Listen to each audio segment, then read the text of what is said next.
patriots. Nigeria call obey to serve our fatherland. We love and strength and faith. The labor of our heroes past shall never be in vain. To serve with heart and might, one nation bound in freedom.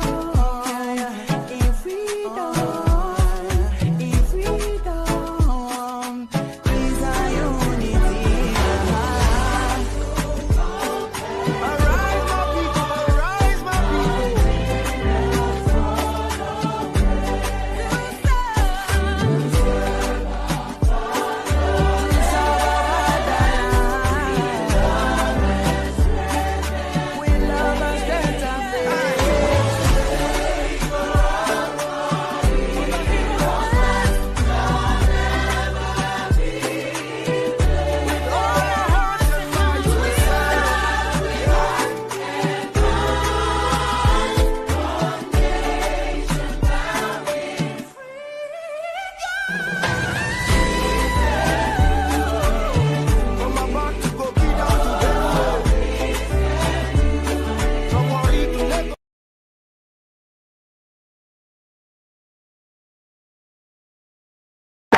Thank you so much for watching. Thank you. Have you subscribed? Yes, you. Have you subscribed? You. Yeah, before you go, click. It's free. Click.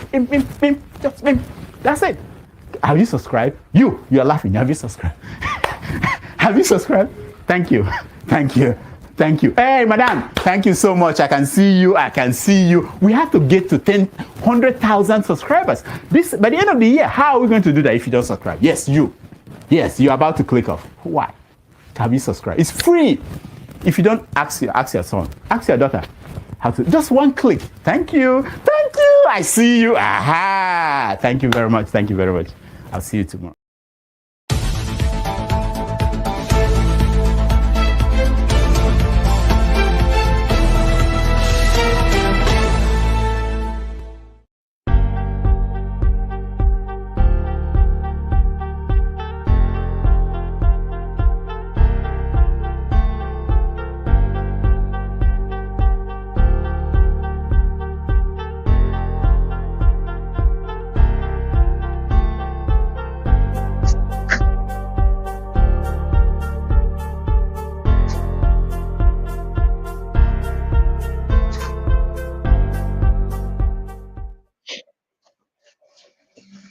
Good morning, good afternoon, good evening, depending on your geographical location. Thank you for joining this evening, this wonderful day.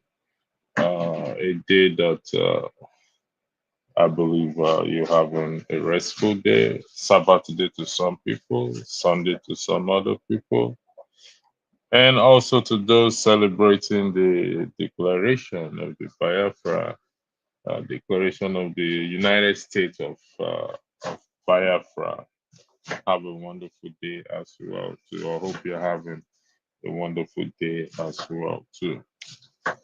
Now that the declaration has been made, the question that was posed or that is being posed to us here is, what is the next?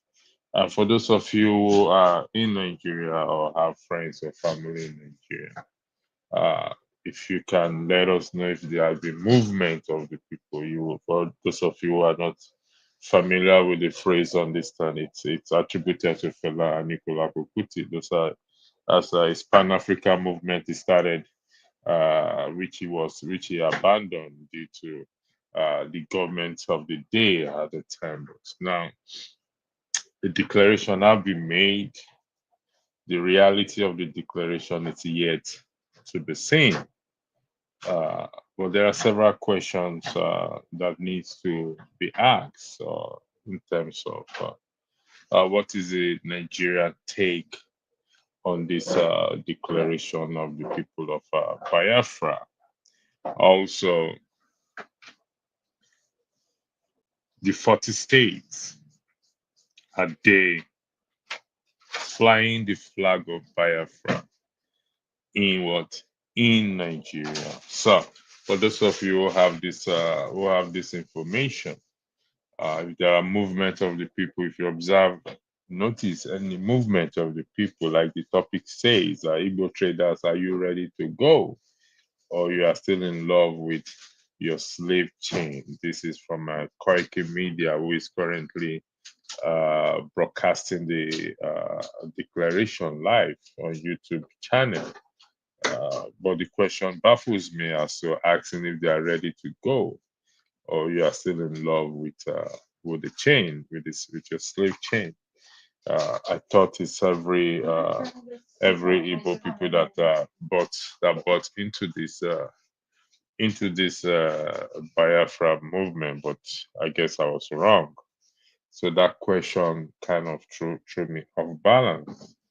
I believe for people to make a declaration, they must have their figures and statistics at least about 80% correct. So why ask that question kind of baffles me as well too. But what next?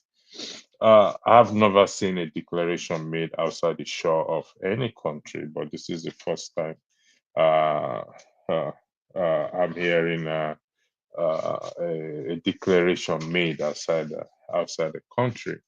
So that really it throws me off balance. Hence, I ask, what is next? Thank you, Jacinta Chineza, for stopping by. You said, "Oh, Biafra, we are unstoppable." That is, I mean, may the odds favor you favor you as well. But here is the question: what next? Is there going to be, since there's been a declaration, what next? That is the question. The Igbo trader are going to start moving, and moving from where to where? Are they going to move from Nigeria to Finland, or they'll move from Finland back to Nigeria? Or there's going to be, I don't understand. So the purpose of coming here is to have this conversation. This is a real. This is not fiction. This is a reality. If you go to YouTube, you'll see the celebration all over. I think I have one that I'm going to play here so that we can you can see. Yeah, I think I have it here, so I'm going to play it, and we'll see what independence of the United States of Biafra, comprising 40 confederating states. On this day,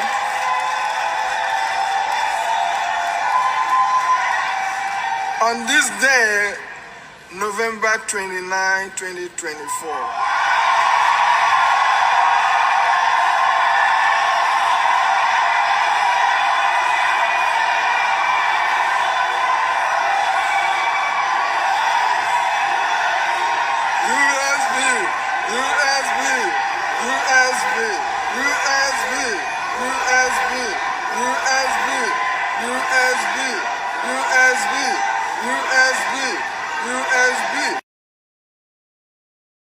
So that's one of the video play. I like to highlight this comment where this individual said that you have not seen declaration made outside the nation or outside the nation. You need to educate yourself. There has been several. You can Google it for details. Please, I'm here to be educated. I'm open to education.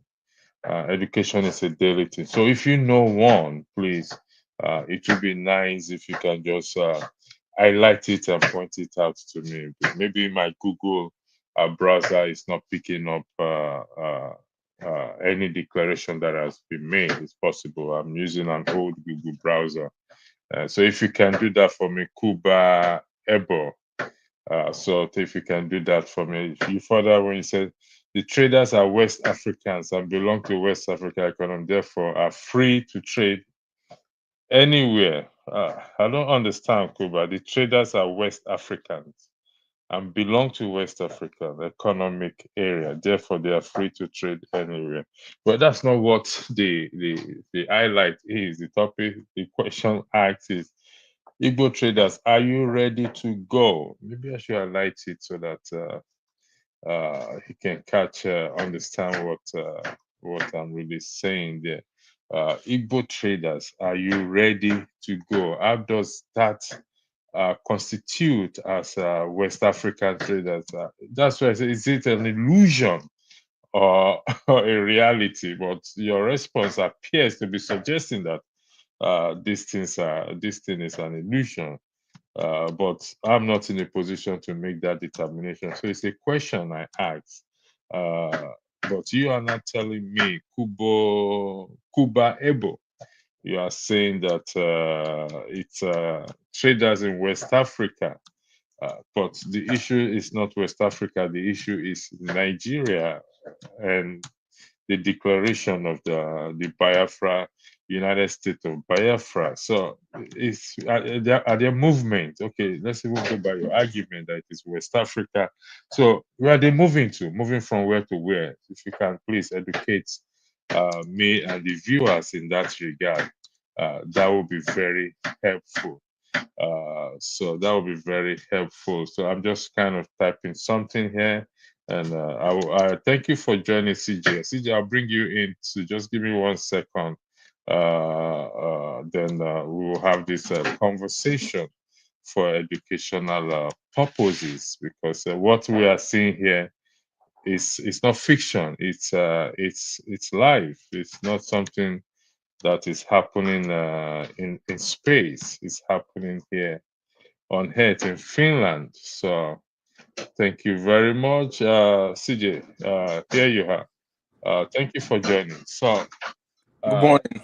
are you ready to go? You're still in love with your chain, your slave chain. The declaration has been made. The question is, what next? I don't know which side of the aisle you are, so let me give the floor to you, so that in case you tell me which side of the aisle you are. Thank you very much. Thank you. Well, first of all, I'm Igbo, so I'm from the eastern part of Nigeria, but I don't reside in Nigeria. But I don't really understand. Like, sometimes I really can't understand how people think. You know, like, you are claiming independence from Nigeria, but you use Nigerian passport to travel. Like, make that make sense. You know, like, we are here to learn, so I'm here to get educated. So educate me. like, sometimes I don't really understand. Like, you are claiming, oh, you want to be independent. You want to, okay, forget about Nigeria. Nigeria, we have 3 tiers of governance, right? We have states, judiciary, we have the federal. In your different states, what have your governors done? That should be the question. Now, how do you think that you gaining your independence from Nigeria would create a difference?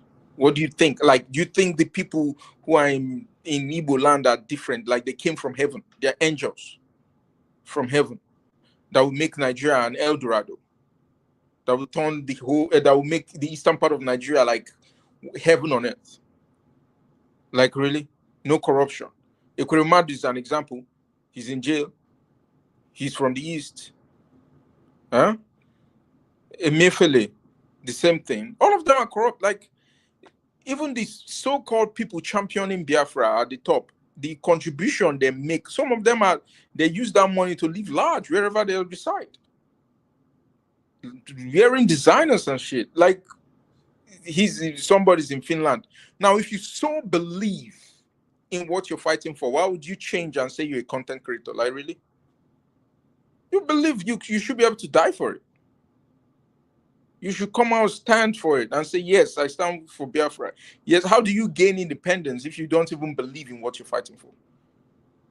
You're just misleading people, saying sit at home. For the same people who want you to be independent are the same people chaining you. They are the ones who are telling you don't go out and make money every Monday. Stay back at home. And now you're making the people lazy. The people are now lazy. In the East now, there's 4-day weekend. You know, they sit at home on Monday. Nobody does anything. The economy is in shambles. People are used to staying at home on Mondays now. People like call home. People are so used to it. People are lazy. And then you expect an economic turnaround when you leave Nigeria. Like, Jesus Christ, man. I just wish people can wake up. I don't know. I wish we can wake up. It's so unfortunate. I don't really know, man. I praise God, man. The way God created us, man, He wired our brain differently. Sometimes when you're trying to speak sense into people, the way their reason is totally different. It's totally different, and you just wish, like, you know, reprogramming their brain, or but you can't. You know, it's so bad. Well, it is. They are just delusional. That's just what I see. If you so much believe in what you're doing, go back home and declare your independence. Go back. Exactly what I've been saying. Why declare that independence in Finland? Why not in Nigeria? Yeah.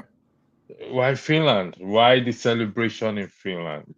Is there any treaty signed between the Nigerian government and the United States of Biafra? Is there any negotiation that have taken place so far? So that's why the question: is it an illusion or a reality? The Those people 40 are just, states, the 40 states that they named that are in Nigeria, are they flying the flag of Biafra in Nigeria right now? even the main Igbo speaking states, more than 50% of the people in the East don't believe in that thing. You know, if you believe in what you're fighting for, go back home and declare that. If you think you're independent enough, then don't travel with Nigerian passports. If you think you're independent enough, then use your currency.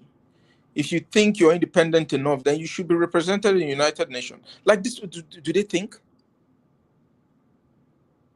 I'm just as confused as you are. I think I've said it here before.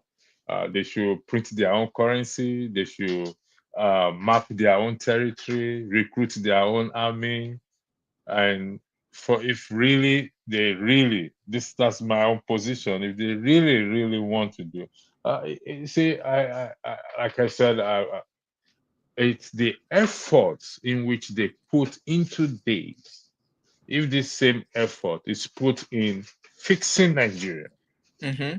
I believe Nigeria will be in a better place where it is today. Not just fixing Nigeria, so fixing the eastern part of Nigeria. At least take At that least, energy, okay, yeah. Let's go on the focus on eastern the part. east. Focus on the east. Yeah, Make it Dubai of Nigeria. yeah, Make it enviable. Make people to want to say, indeed, these people really want freedom. They have the yeah. idea. They can do things. Gain people's sympathy. Let us who are Nigerians wants to come and wants to migrate towards Mm-hmm. to the eastern. Have your embassy. Make it so difficult for us to get a visa. Right. But yet we'll still travel that Onisha Bridge and go into Yeah. go into into Jonathan. Thanks for joining us joining again this morning, this afternoon, wherever you are. We're just having a conversation. I believe you've heard what myself and let me take this thing down so that I can see your name very well. Myself and CJ has been discussing. So I'll yield the floor to you, John, about to weigh into this as well. Thank you. Electricity, good morning from this end. Can you hear me? Yes, loud and clear. Okay. Morning from this end. I I was enjoying your conversation, and CJ is a man that I understand. I don't really want to talk about it because it's like somebody being delusional to talk about it. But uh, in the when something is on the news, you have no choice than to talk about it anyway. So, whichever way, because if you allow them, there is a say that if you repeat lies 6 times, it begin to make sense to some people. It becomes true. Yeah, so it is time for us not just sit down and fold our hand, and in as much now see that they say the way to heaven is very narrow. So I think this is the truth about the narrow part of people that the world truth is not for too many people. Uh, and that's why we have to guide our heart. Because if you allow all those information settling, you begin to wonder. And if you are not careful, you become it's become illusion. So I just wish that people turn mirror themselves to see that this is the very thing that so many people have a concern about, and how did the set of people continue to antagonize the space, and they think for self-determination, others have to die for their own cause to live.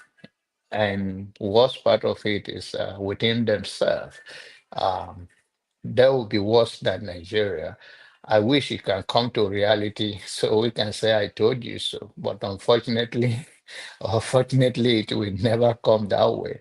And I praise the intelligent and well-informed Igbo men and women who knows that this is not the pathway, and they know that this is just a criminal attempt to rob the same people you say you're going to lead. A passport that you cannot even use to open the door to your restroom. Or the money you are collecting is just the same. Sorry, John, do they really have a passport? Is there a Even if Biafra they passport? don't have it, they are collecting money. They are collecting for 400, even if they don't For have no, it. no, no, no, John, hold on one second. We are in the public space here, Of please. course, of I course, know. of course. I'm not. I want us to establish this. So you Are never they see them really? as. Mhm. But even they don't have it, they are collecting for 400 from people. I have someone who stay in his house upstairs on the 29. He came to my house. He said, "I can't believe this will come true." I say, I tell him. I wanted to give him what I do know. I say, please, I don't want you to be here. I thought I have somebody knowledgeable in United States. I just want you to leave. He said, why? I said, no. I said, I don't want to be hearing this. You think this is real that you're going to go and get a passport for $400? Where are you going to use it to? You're going to use it to be. I said, so I have people that are even trying to apply for it. I said, which website? How is it created? And what's the color? And where are you taking it? So the point is that it's nothing like this. It's all about criminality. It's about somebody trying to take advantage of people who are broken mind and want a way forward. All Nigerians want a way forward. We all want the same thing. Not only Nigerian, human being in general. Um, always trying to move forward. And it is not the first time people have been against their government, even in America and all of that. It's nothing wrong in having a dialogue and call it what it is, but to a section to create and someone to be lying to the people, brutally killing them if they do not obey his order. One of them is sit at home. If you try it, you'll be dead in some areas. If you come out that Monday and they say sit at home, you can be dead if you violate that order. Is that the way you're going to govern the people? Is Nigerian do that to Nigerian space? So this is not contradictory at all. That this is another people who want to take advantage of their people. But good luck to those that believe in that illusion. And we will see end of the day how everything goes. It's shocking because, to be honest, it's shocking to hear that they are charging people $400 for a government, in my opinion, no, an illegitimate government, a government not recognized, a government don't have any treaty with even Nigeria, even the Nigerian government, but they are charging people, and people are gullible enough to pay that money. Comrade Omori, thanks for joining. Today's educational night. Do you hear what we've been discussing about? What's your take on this declaration? What next? Are we hearing from people in Nigeria that they are moving from one state to another? Has there been barricade? Has there been anything going on in Nigeria? Is the Nigerian government army now prepared to go to war, or is war the next thing now that we should be looking forward to? The floor is yours. Yeah. Good morning, everybody. Thank you for having me at the city. We are all here to learn. You see, like, it's a teacher. So we are here to learn. I'm here to learn too, just as you are here to learn. So I thought I was going to learn more from you. What shocked me the most is that there is a saying that the greatest need of mankind is the freedom of choice. I woke up this morning, I'm seeing a map. You're declaring 40 states of 40 states of Biafra or something. We went as far as to my village, who are not even aware. People in my village are not aware of what you are doing in Finland. You want to force them into your territory. That one is already starting another war even before the main war. You know, you forcing them to be part of your territory, and you are not without due consultation. I think that one in the first place is even a wrong. It's a wrong move. You know, you went as far as Bayelsa. People in Bayelsa, no matter how bad the government of Nigeria is, there is no problem. There is no question of whether there is a problem in Nigeria, whether it's marginalization, whether people are not, treated the way they're supposed to be treated.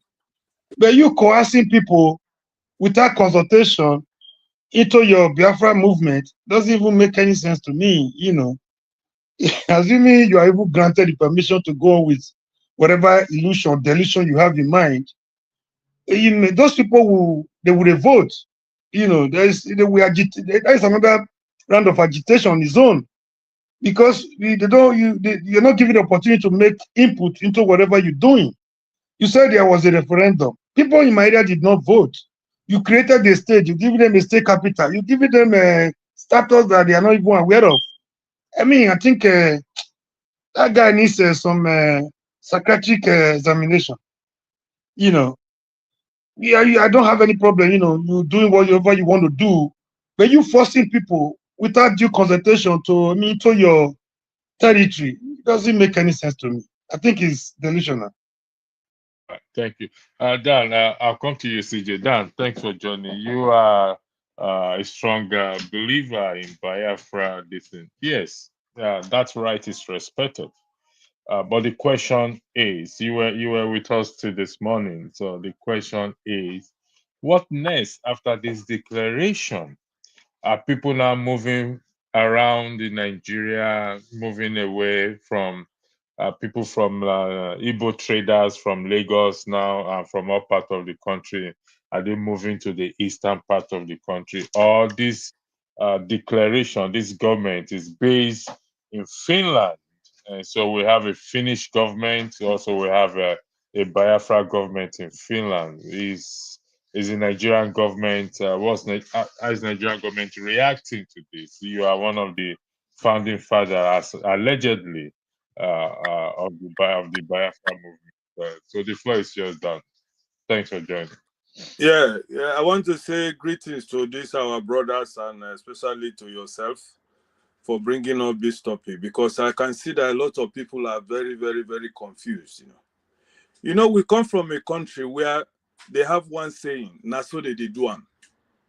Now you want change them, you know, go leave them.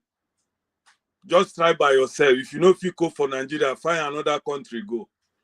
Now that be the thing we make Nigeria be as we did today. Now only mouth we get, they proud everywhere. They are doing well in America. They are doing this. They are doing that. But go back to your country and be a Nigerian and fight and repair that country. We no get that balls to do it. People could just come. I'm calling you from United States. I'm going somewhere. What about your own country? What are you people doing to repair that country that is flowing with milk and honey? Nothing. So you asked one question, because I was listening from the beginning. You told us you have never seen a country where they declare independence abroad. Brother, Google very well. Oh. Eastern Europe, when they were breaking up, I remember Czechoslovakia was declared outside that country. Okay. Because those people in the diaspora, like we are in diaspora today, fighting for the freedom of Nigeria. Listen carefully. These people where they call us is delusional, is just an illusion, illusion or elusive, whatever the language is. Those of them who claim say they go school, they always have they get always anything that will change Nigerian system, they're against it. Because some people will tell you, did they consult? Did Nnamdi Kanu from beginning was a one Nigeria like myself? Until we find out that even the election, where did they tell us to do, no fit repair Nigeria. Last year, Obi won election, Igbo man. They refused to give it to him. So then what next? The only solution is to find another way to rescue the country. And when we call for protest, these same people will tell you, my brother, don't go because they go shoot una. I dey for Europe, I go send money for una, take care of una family, so please don't go. Those people will not get people who go send them money for. Oh, but that will not be my business. They watch them or look at all of them saying what they're saying. I was listening to them. They will come. Who do you consult? Nnamdi Kanu call for referendum. That is where when you want to go your separate way after trying every other thing, then they call for referendum so that we go know whether 50%, we go know how many people want go Biafra or people will want stay. The Nigerian government refused to give the people referendum so that they go even vote, make we see. People go just they talk here, say nobody was consulted. They didn't listen to nobody. They don't give anybody opportunity to do anything. Then people now can't decide on their own. Say, if una no one give us what we want, una no one make we vote for this matter, as they do in a civilized country, then we will go ahead and do what we want. Because when you drive a goat to the wall, where that goat where they're very friendly, when you not see any other way, he go attack you. This is what is happening for the people where no one believes say no one they educated enough to listen. You have to listen. Nigeria is in a mess. People are looking for a way. We call for revolution. Nobody go come. Showore is this and that because Showore no be Igbo man.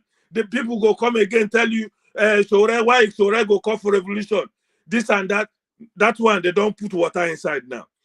People say, okay, let's go Biafra again.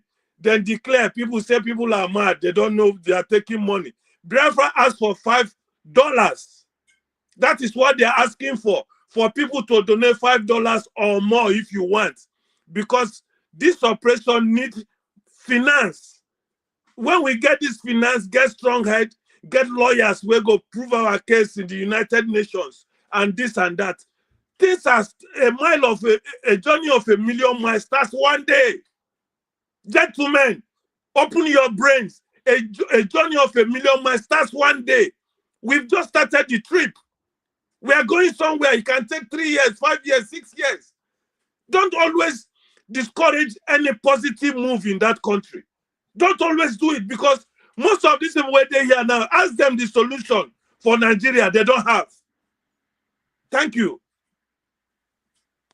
Dan, I'll come to you. Thank you for joining Otesero Nwazuke. Dan, I just Googled the Czechoslovakian declaration in terms of Wikipedia is not 100% trusted because it's open to editing.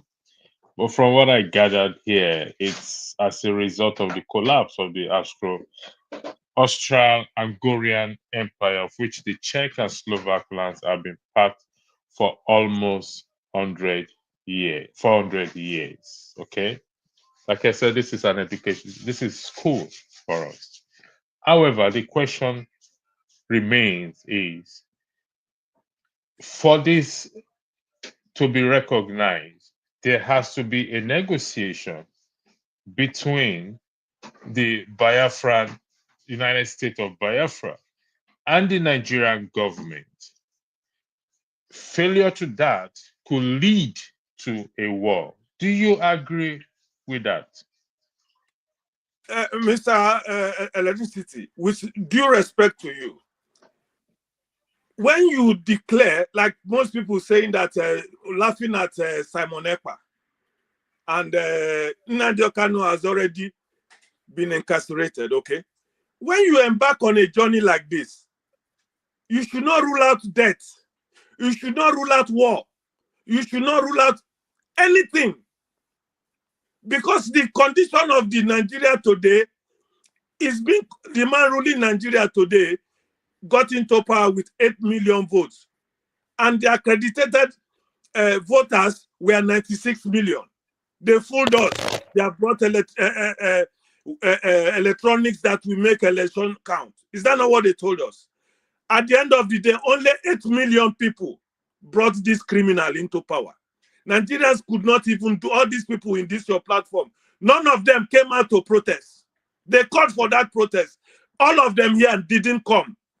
So when you are talking about war, anytime you find a solution, a country or people who are in despair, people who are not agreeing with the system, criminal system, you must know that war is one of the options on the table.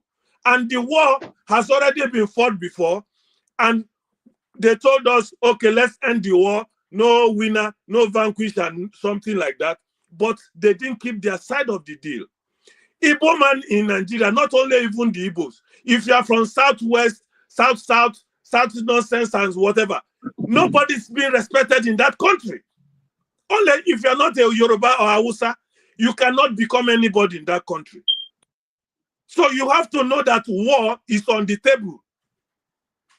We are not afraid of that. So that's, I'm sure that has answered your question. Thank you very much.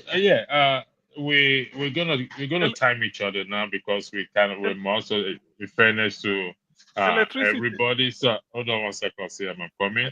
We're gonna time each other. Hold on one second, see I'll come to you. A bit of urgent, please. What is the urgency? What is the urgency, honorable CM? Because I heard they call your name as honorable. So thank you. The only urgent, please, thank you, everybody. Hold on one second. Who has you? Please, I beg your indulgence, please. Let me hear what CM has to say. Okay, just 10 seconds. Thank you. I came in just to, Omoru, if you don't mind, I've been saying how I'm going to get you. Leave your number on the private chat for me. I want to reach out to you. That's why I came in. That just because of you, just to get you want to make me a minister in our new republic? More than minister, more than a minister. Please, that's just why I came in. Please. CM, which position did they give to you? Because I can hear them say honorable this, honorable Paula. Jesus Christ. please, Amoru, please. That's just why I came in. Nothing more. Please. No, you can drop your number on the private chat for me. Thank you. All right, sir. Okay, you have 5 minutes. The person that was supposed to be here before you have gone. So you have 5 minutes to make your argument. I want to make a rebuttal to what Revolution said. He was trying jabs at. I'll come to you. I'll come to you, Amori.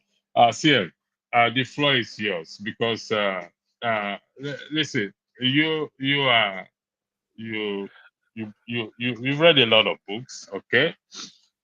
Making a declaration. Somebody said the Czechoslovakians make a declaration. I went to read it, a quick reading, the context or the circumstances in which the Czechoslovakia made the declaration is different from this sort of a declaration. Now, am I against making declaration? Absolutely not. Am I against? Hold on one second. You are making a point. Let me correct you there. Don't do anything saying that the condition was different. I said context. You asked a question. Have you never seen a country declaring? I'm only waiting for Morui. I'm only waiting sorry, CM. CM. You made a statement that you have never seen where a country declared outside. And you corrected me. I so said don't this is twist open. it again that there was a condition. Oh, thank you. Okay, Dad. We're not sorry fighting for here. Interrupting you. Sorry. No. What I'm saying is, I don't possess all the knowledge. If you want people who possess all the knowledge in the world, you go to CM. He's read 600 books. I have only read 2 books in my life. And the 2 books I read, I didn't finish them. So we come to CM, who have read 600 books. I stand to be corrected, allegedly. And I'm saying a quick search. I saw the Czechoslovakian declaration, a quick reading, but the context is different. I still stand to be corrected. So, CM, the floor is yours for 5 minutes. Your time starts now, please. Thank you. To be honest, electricity. You are my personal person. I don't usually turn something like a request down. I came in because of Omorui, to be honest with you. I know what you are saying. I'm really not in the mood. Not that I'm annoyed anyway, but I know you host almost every day. Today is Sunday, probably. Maybe in your next thing, I can have an elaborate discussion on this. I'm hurrying up to somewhere, but when I saw Omorui, I said, this is opportunity. Let me catch his number so Are that you going to I can the send him. I can send him my bank details like he promised. He's been waiting. So let me you going take his number. to the Biafra dinner in where in the UK there? Anyway, anyway, the thing is, the only thing I will say, just let you not leave you empty-handed is, you see, opportunities like this calls for dialogue. That's just what I feel. There is no human problem that dialogue cannot solve. You and I know we had First World War. The West, white man, they fight themselves the way they wanted, stopped, had a Second World War, and did the same thing. They now said, no, we should stop this. They founded the League of Nations, which became UN. That's why they say everything, bring it to UN. And UN started growing, International Criminal Court, International Court of Justice, because they want dialogue. What Nigeria needs is dialogue. So many things can be solved under round table as partners. Forget about all this. Some people may be excited, some may be understandably so, some may not be. But to me, it's not a lost case. What Nigeria requires is dialogue. We are different people. We should even in marriage. What makes a marriage sweet is continuous dialogue. State of the Union. Almost every district, State of the Union, continuous. We dialogue with each other. Nothing should be hidden. We dialogue. By the time you are dialoguing, because for all of us to agree to dialogue, it means that we've agreed to peace. But if we call for dialogue, some people say they won't come. That you now start suspecting that maybe they don't want peace. For anybody to agree to come to a dialogue, the person wants peace. You look at me, I look at you, I say, these are my grievances, these are yours. Then where do we have a meeting point? We said, okay, let us join it till December 10th. We come again, then we are coming. Before you know it, and between now until December 10th, you are not going to do anything funny because the case is still on. By December 10th, we meet again. We had a dialogue again. We said, okay, as it is now, maybe because of so many engagements, let's leave it February 3rd. By February 3rd, between that, you can't go and do anything funny because the case is on. That is the dialogue, and from there we build. That is the real thing. That's how it is done. But in Nigeria, we just feel that everything is settled. No, nothing is settled, though. Nothing is settled in Nigeria. Thank you. CM, I post your time. You have 1 minute before you go. In respect to dialogue, are there concrete evidence that there has been ongoing dialogue in respect to this separation, both in the chambers, representative, in terms of having a referendum? Has there been dialogue, even to enshrine the provisions? To enshrine referendum in the provisions. Has there been dialogue over the years? Please, you still have 1 minute on your time. Thank you. To me, I will tell you, if I thought there is, it's not a meaningful dialogue. Let me just say no dialogue. But there are things that can trigger off something. Igbo submitted letter to to British Prime Minister. That is enough to say Sunday Igbo, we said you when they come. Who are these? All of them come. You know the thing is that an African leader feels so much of a strong man. No go green. No. You bring them. Imagine Igbo presidential jet in Aso Rock. Imagine any other place, all of them. But people, Nigeria will always say, who are these rats? No, you don't do that. You don't do that. The strength, I remember Obama said, Omoru, you are in US, or those of you in US. Obama said, the strength of America does not lie in the might of our armed forces or what is it, arms, but in the strength of our ideas. Do you know what that means? That dialogue. So imagine Igbo coming out of what is it called, Aso Rock, and other actors like that. He said they had a dialogue with the president. He's telling them that, look, what is it you want that Nigeria can contain? That day alone, but some people will feel that, imagine, he's pandering. It's not pandering, it's dialogue. And before you now put something like a date on so day we are meeting, go and bring your people, we are going to meet. As a president, every resource of your country is at your beck and call. You get experts in I don't know what they call it, in anything. You assemble them. You continue, because indeed you may even defeat them with your idea. You say, okay, if you do it this way, you do it this way. Is it this you want? Why can't we do it this way?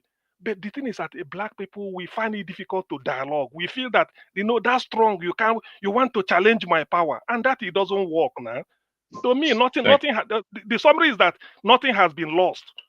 To build, as far as Nigeria, nothing has been lost. But are we ready? Bring that your enemy, bring him to the round table. And then by the time you discuss with him brain to brain, he will respect you. He might find out that path he's going, you've defeated him on logic. He will yield. And then that is how that is what they call what is it called? National development or nation building. Thank you. Thank you, CM. Thank you for that input of dialogue. There has never been any reasonable dialogue. So we are still on the case here as what's next after the referendum. And CJ, dialogue here at CJ, I mean, our most educated and CM who has read almost 600 books allegedly. I did it. In fact, let me correct that impression, please. Please, because this is becoming a hyperbole. Is that not hyperbole? I They said call it. allegedly. Okay, allegedly. Okay. CM is an archive.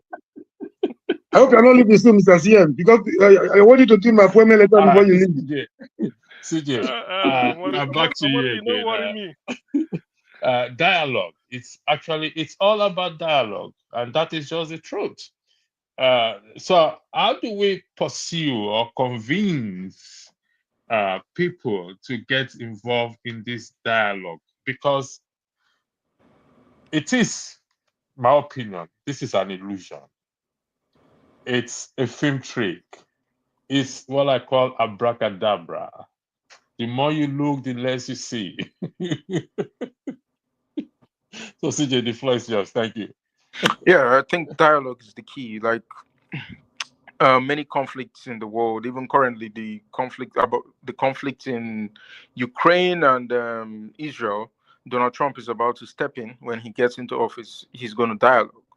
So I think most conflicts should, most can be ended at the table where people like discuss and prefer possible solutions.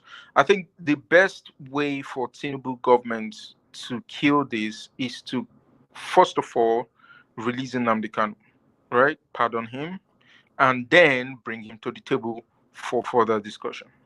That would be the best option. And then, I don't really know, if possible, if I were him, to leave a legacy in Nigeria, if possible, come for a new, adopt all these the national conference suggestions about including referendum in our constitution and all this stuff. Those things should be included in our constitution so that people can have the power to call for referendum and say if they want to stay in Nigeria or not.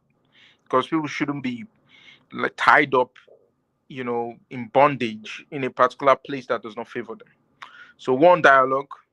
Two, the current government of Nigeria can show some form of sympathy towards the people of Igbo nations by how they handle especially people in their immediate governments that tend to be hostile towards Igbos, because it's so obvious that there's something called Igbophobia in Nigeria. It's obvious. There's no doubt about it.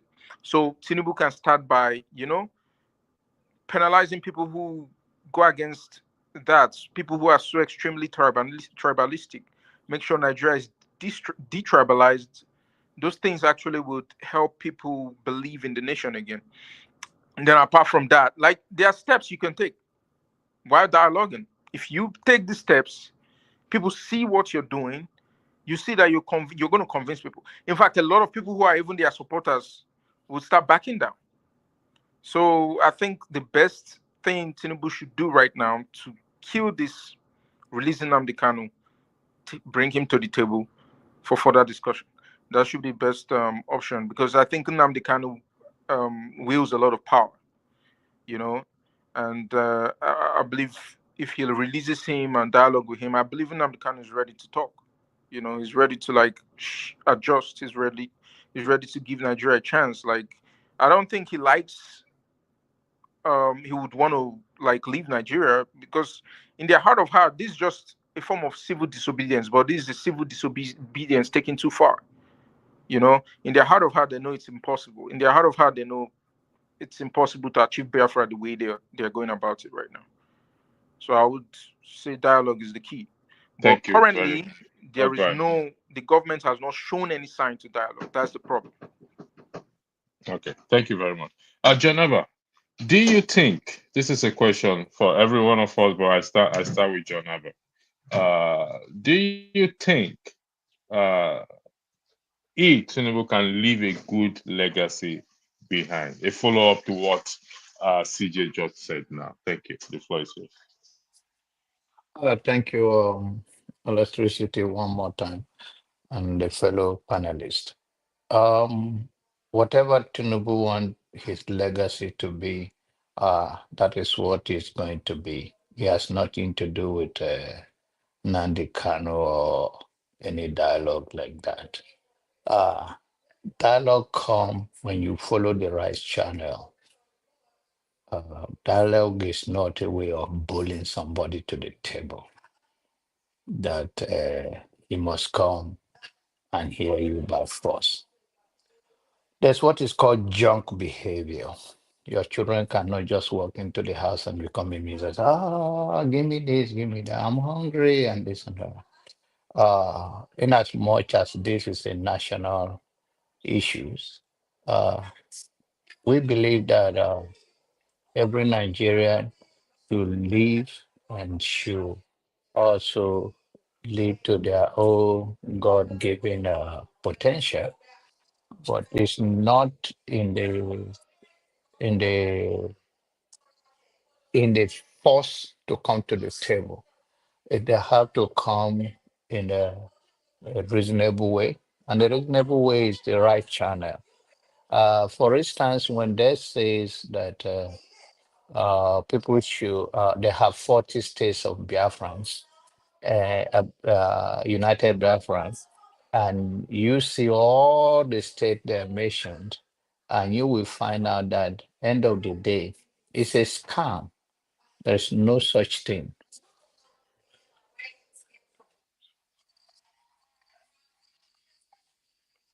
That's right.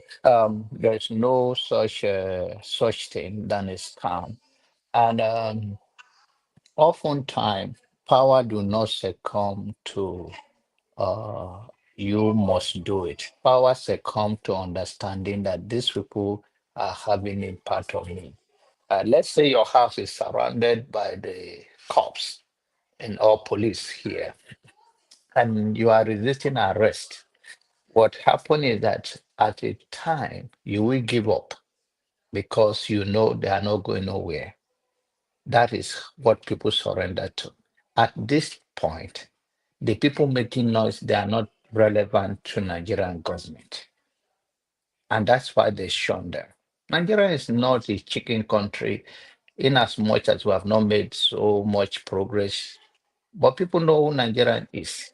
And before I round up, um, I want to say this to my brother Dan, who came and left. When, in as much as I don't believe so much in CM talk, What I can take from his word is dialogue. What is not going to happen, people don't dialogue like that. Power don't dialogue like that. When you come through the right channel, they will dialogue with you. But dialogue is a good thing. What I don't agree with my brother Dan only believe in one Nigeria or revolution in what play in his mind. And I give an example based on my listening to him over the years. He don't know that Nigerian is programmed.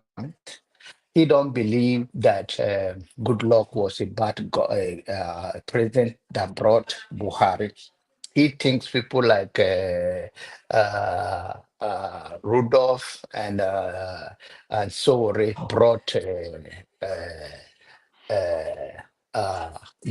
Buhari, which is not true. Is the behavior. He always want the Nigeria in his own way and not the way we will dialogue as a people. I learned that he had this ticket to go to Finland.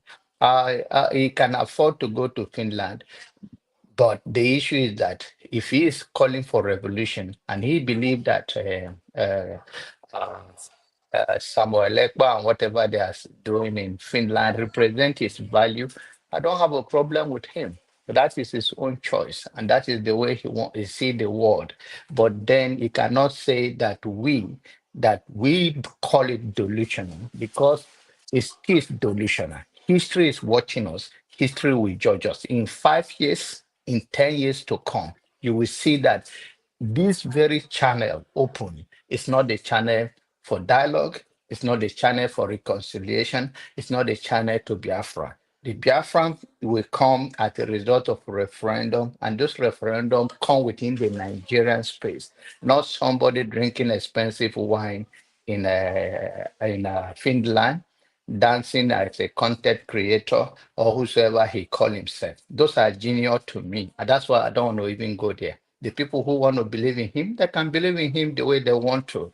But history will judge all of us that this guy is nothing than taking advantage. And I believe Igbo people should have to live to the fullness, and not only Igbo, every Nigerian should live to the fullness of their God-given potential. Thank you.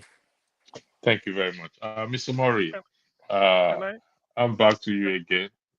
Hold on 1 second, Sam. I will come to you. The question in front of us is, can Tinubu leave a good legacy? Then I want you also to weigh in on this particular comment that someone made. I'm a commenter commenting, so I probably lost it. The person said, Biafra has been declared. Let's defend it. How do you defend something that is not in the country that you reside in? Or I'm a little bit confused. I wish I get it. So, can Tinubu leave a good legacy behind by one? Most people may not agree, releasing in the canon, calling for a dialogue for a national unity, or a separation without resorting to war. Do you think, in your own opinion, he is a man of such character that will want to go that path? Thank you. The floor is yours, and your time starts now. All right. Thank you very much. We had a debate, a serious one, a heated one at that, in the build-up to the 2023 presidential election. In my honest opinion, I thought whoever won that election, the first step, as soon as they were sworn into office, the first step was to release Nnamdi Kanu. I so much believe, 100% sure, I was sure that whoever, whether Atiku, whether Obi, whether Tinubu, the first political move, strong one at that, would be the release of Nnamdi Kanu, because that would have been a strong political point. You know, I never expected he would stay more than 6 months without dealing with that issue. You know, but I'm surprised. You know, I'm not surprised. You know, because of the kind of rulers we have. We don't have leaders in Nigeria. Why this issue is lingering up to today? This thing ought to have been resolved after the fall, the 3 years of civil war in Nigeria. The Nigerian government came up with no vanquish, no victor, no vanquish, and they came up with 3 arrows. Number one arrow was reconciliation. The second one was rehabilitation. The other one was reconstruction. Were they genuine? No. Did they follow up? No. Were they sincere? No.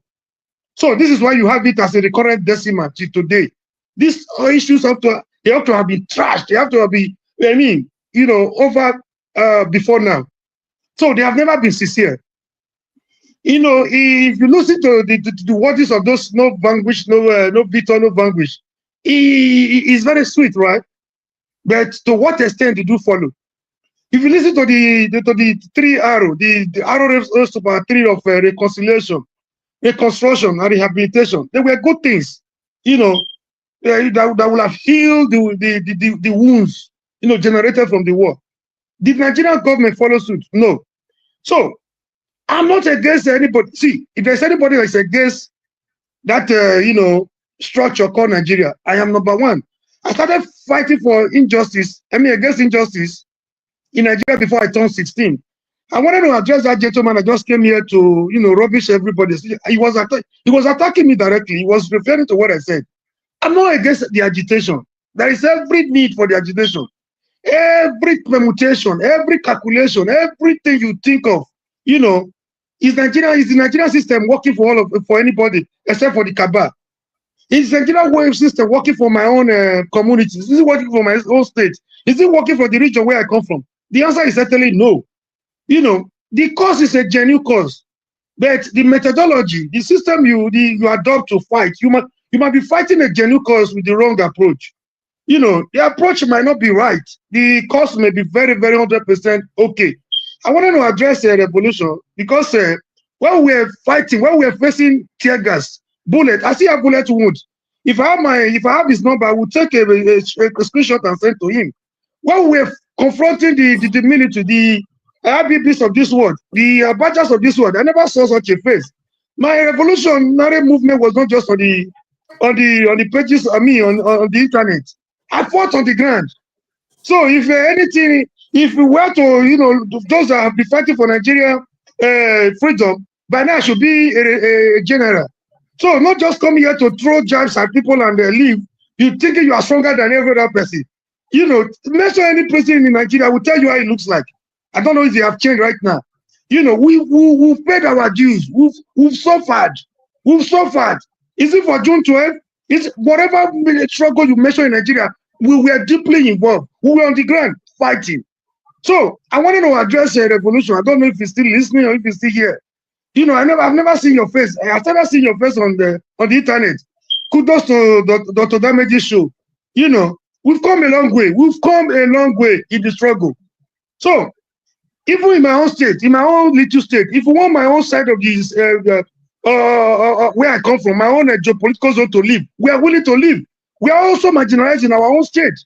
So has the Nigerian government be fair? No, they are not fair. The way the Supreme Court has come out to say, let this man go, let him go. That is the Supreme Court. You call it Supreme, not because they cannot make mistakes, because they are Supreme because their decision is final.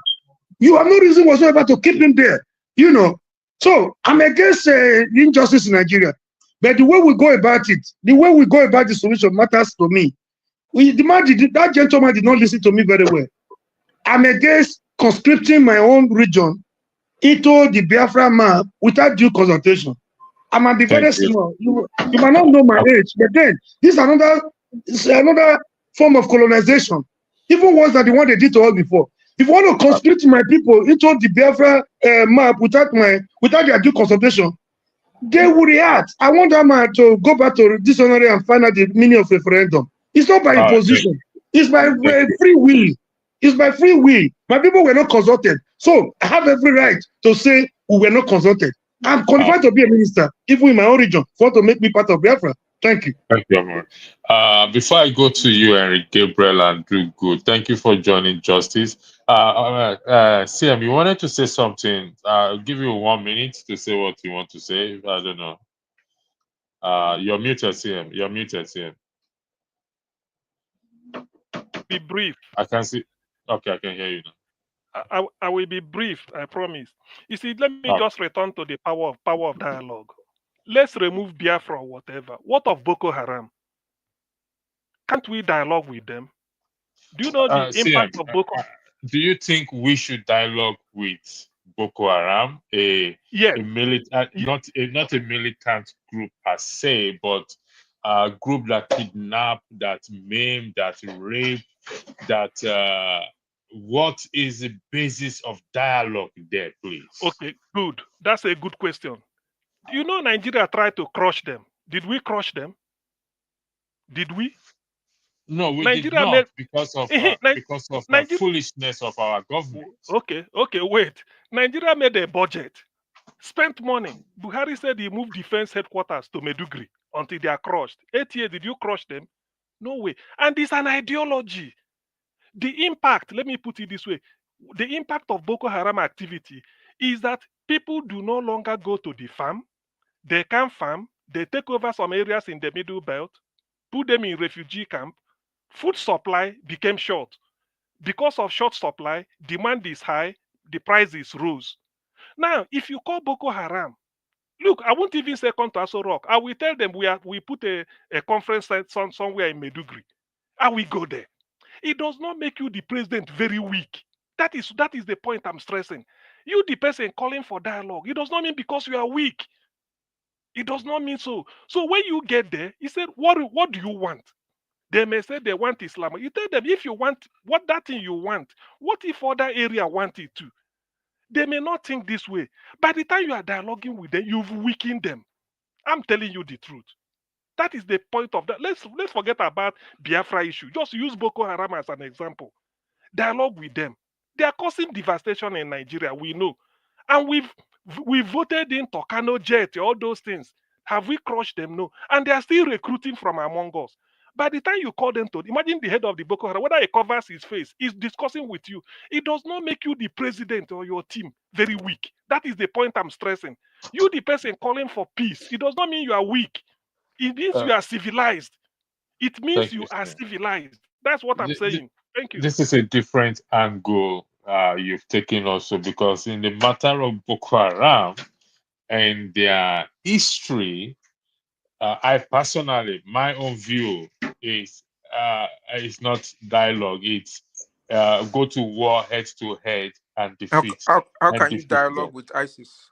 How can you dialogue with ISIS? How can you dialogue with? Don't let us do back and forth to this. We're going to deal with this. You did not crush them. I will not advise anybody to dialogue with Boko Haram. Forget it. No, to me. It's an argument. It's not. It's opinion. It's an argument. It's a debate. Come to that. It's a debate. Stay there. We'll come to that. Eric Gabriel, you got 5 minutes. Can Tinubu leave a good legacy behind? The floor is yours. You can weigh in on anything beside that. There's never a time Tinubu have a good legacy. So let's crush that one aside. If Tinubu wanted to leave a good legacy, first of all, when he came in, people were shouting about Freeman in Kanu could have used that as a priority to his illegitimate president. As a say, okay, to win the heart of the people who supported this call for Biafra, could have released Nnamdi Kanu. Because in today, we all know that there's no court who judge this guy guilty. We know that. If it is fair, they can have sympathy for the Boko Haram, repentance Boko Haram. Give them first-class treatment. Those are people who rape kids, mothers, bearded people. They still have dialogue with them, but they call military and the government have the dialogue with them. They call them repentant Boko Haram. So if people want to have legacy, could have do that long time. It came in, things got worse in Nigeria history, more worse. So Tinubu, no matter how he's going to do good tomorrow, there's not going to change Tinubu. Tinubu don't have plan for Nigerians. He don't have any plan for Nigerians. It's not there to help you to listen to your cry. So if you think Tinubu have a legacy, going to have legacy, just watch out. The same country where people are dying, kidnapping everywhere, killing, Tinubu travel from one country to another.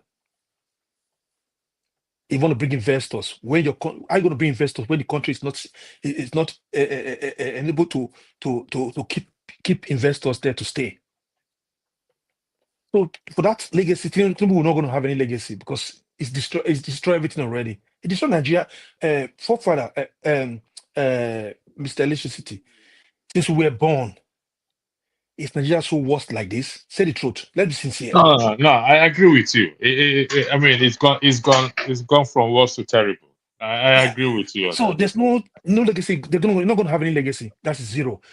So for dialogue with Boko Haram, if I have the position to be the commander in chief for No, one day, Henry, hold your thoughts on that Boko Haram. It's a okay, let me different do that. topic entirely on its own. It's a Okay, very different topic. Thank you. okay. Right. Like for the it's like for the breakfast thing. You see, I don't know how to say it. Some of them will go mad here. That's for sure. Do all Igbos want this so-called Brafa? That's the question. That is the question. Not you staying in Western country, you declaring Brafa. Why not use this so-called movement Brafa to change, to start from your states, the 5 states in so-called Brafa states. They should try to change things there. People will be seeing their development of the way they are doing things. They will have these ideas. Okay, if we have our country, things will change like this. So, but none of them is doing these things. But you just stay from Western country, the diaspora, Biafra want to declare. It's not working like that. But on ground, it's nothing there. There's nothing there on ground. We should be sincere. They should start somewhere. They're not doing anything at home.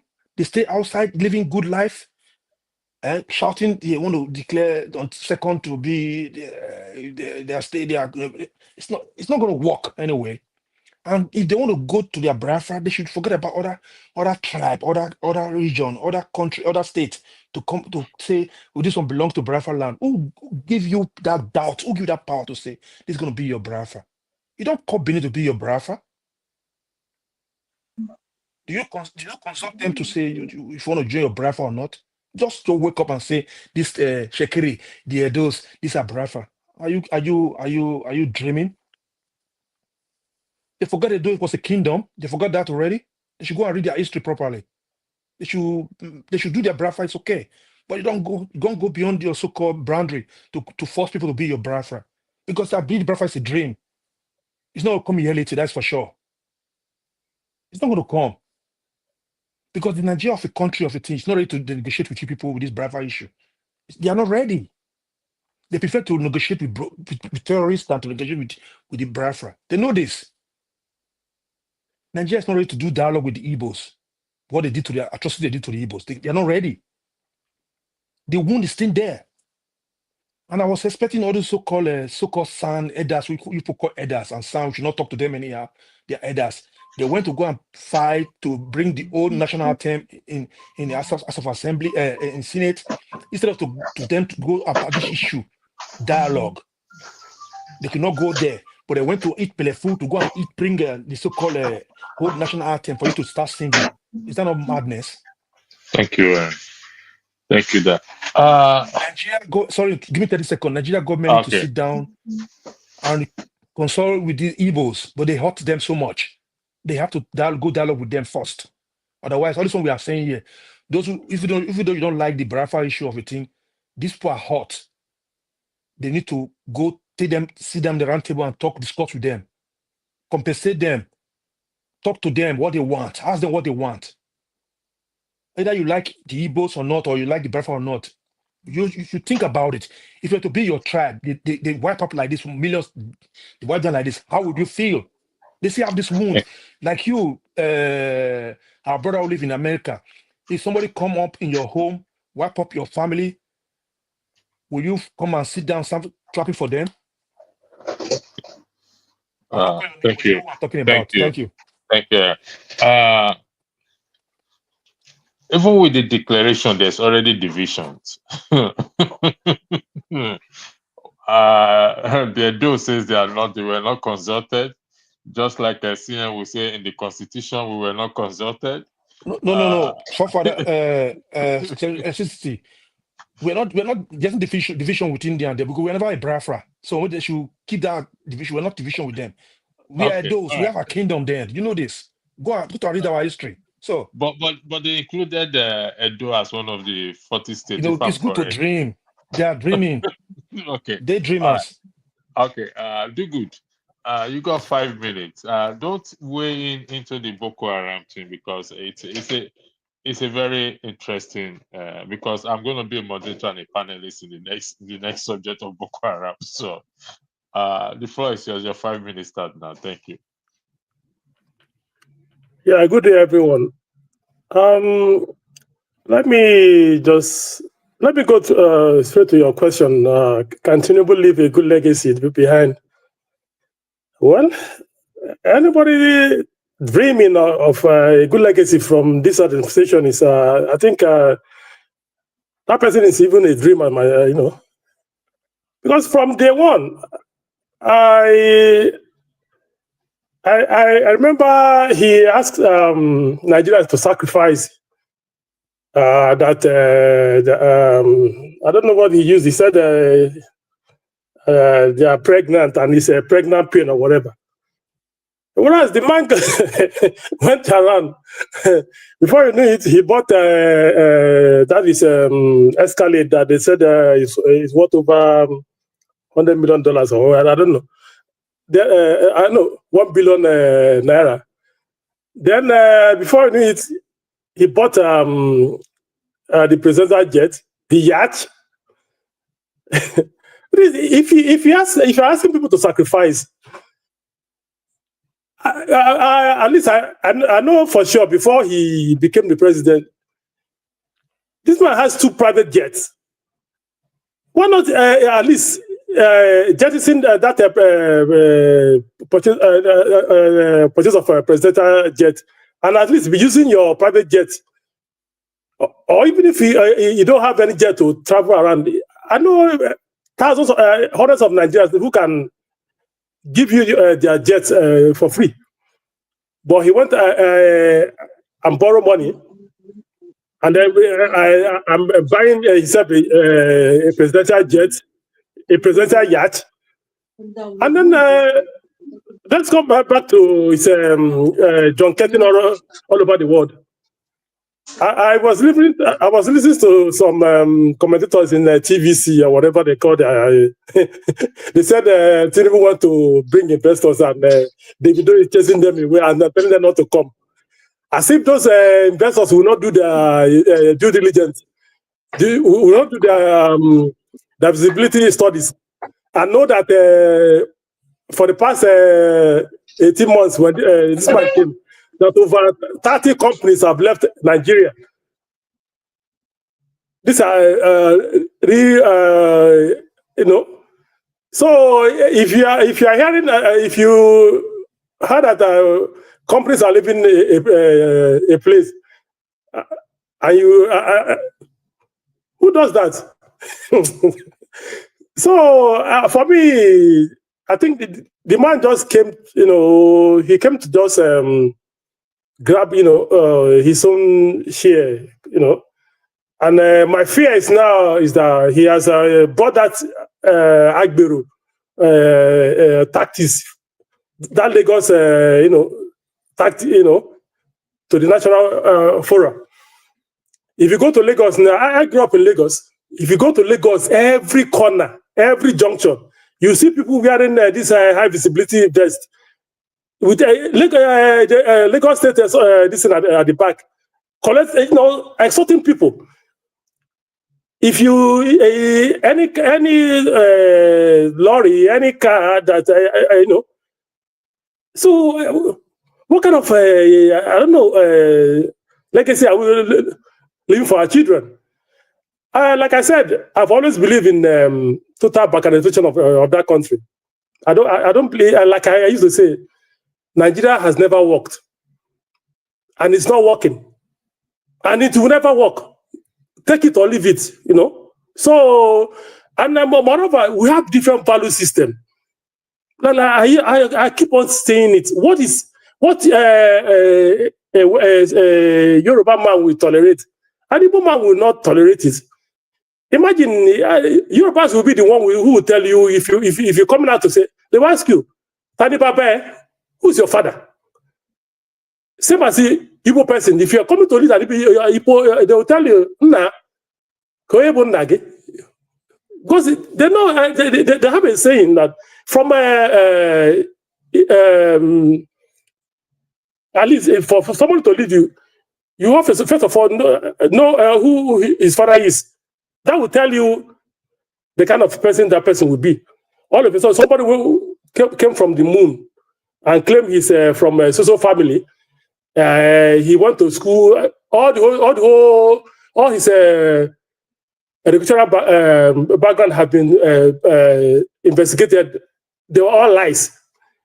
Then he just decided we should continue tolerating him. Now he has assumed the president of the country. As if all those places he's going, they don't have the record. Imagine you are going to you want to go to Japan or South Korea. The first thing they will do, they will do a checkup on him and see that he was that he's a competent drug baron in the States.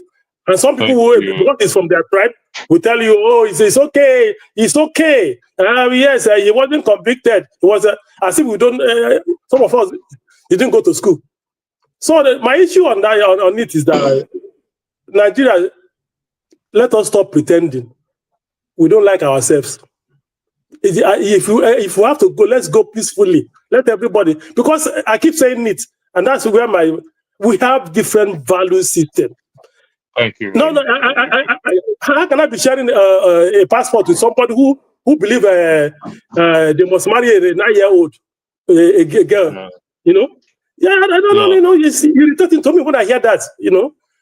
So thank you very much. Thank you very much. Thank you. Thank you.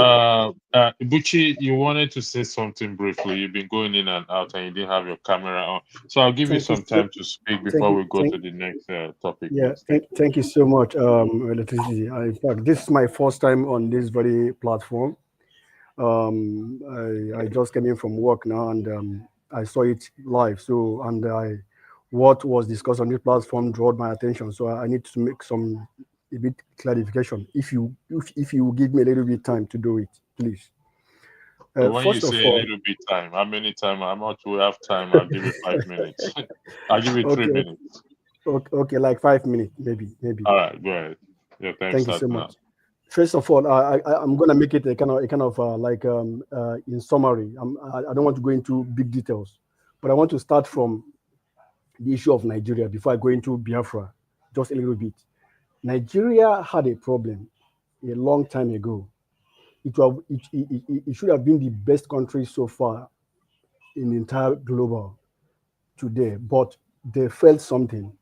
What is that they felt? From the year 1914 of amalgamation of Nigeria, 100 years, which expires 31st December 2013.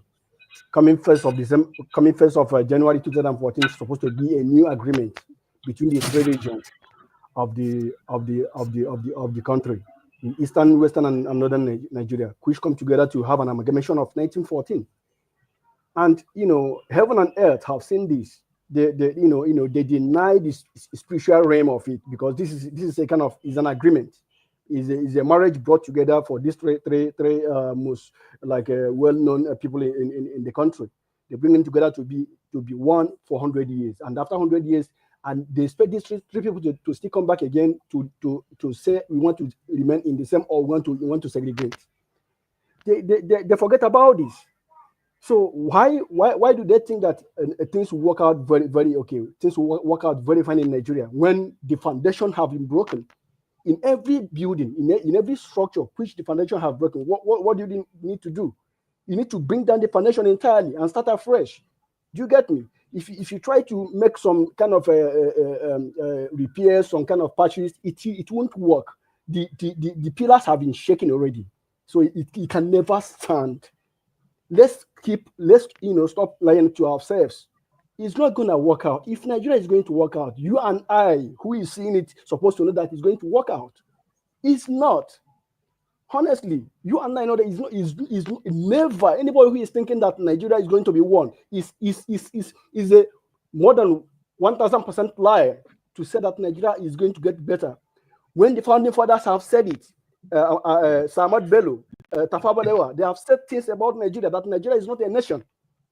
Is a distinct appellation. Is a British intention to bring us together to be one. So why are we dragging this? When your founding fathers have told you about this, what else did you want to hear? This is very clear.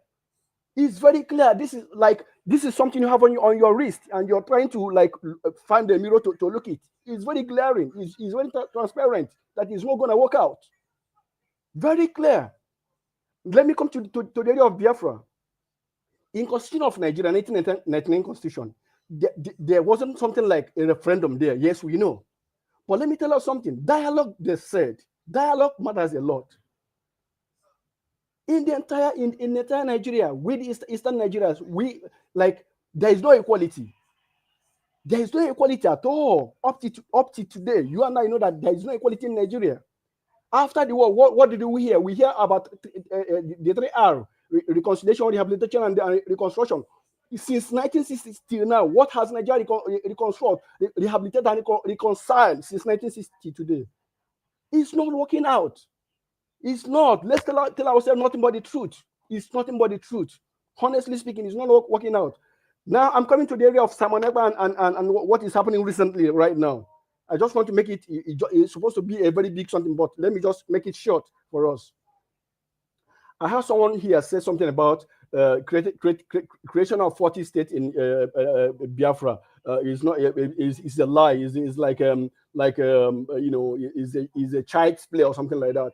It's not in existence. Yes, we know it's not existent. But let me tell you something here. Making this 40 states of Biafra, making Biafra government in exile, not declaring Biafra, because the Biafra. Let us get this right. Biafra has been declared in the year 1967, which brought the Civil War. And I'm not calling it a civil war, I'm calling it a genocidal war against the Easterners. Do you get me?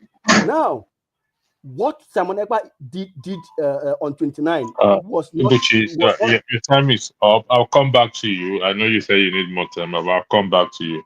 We'll just take a short, a 30-second, 40-second break. Then I'll come back to...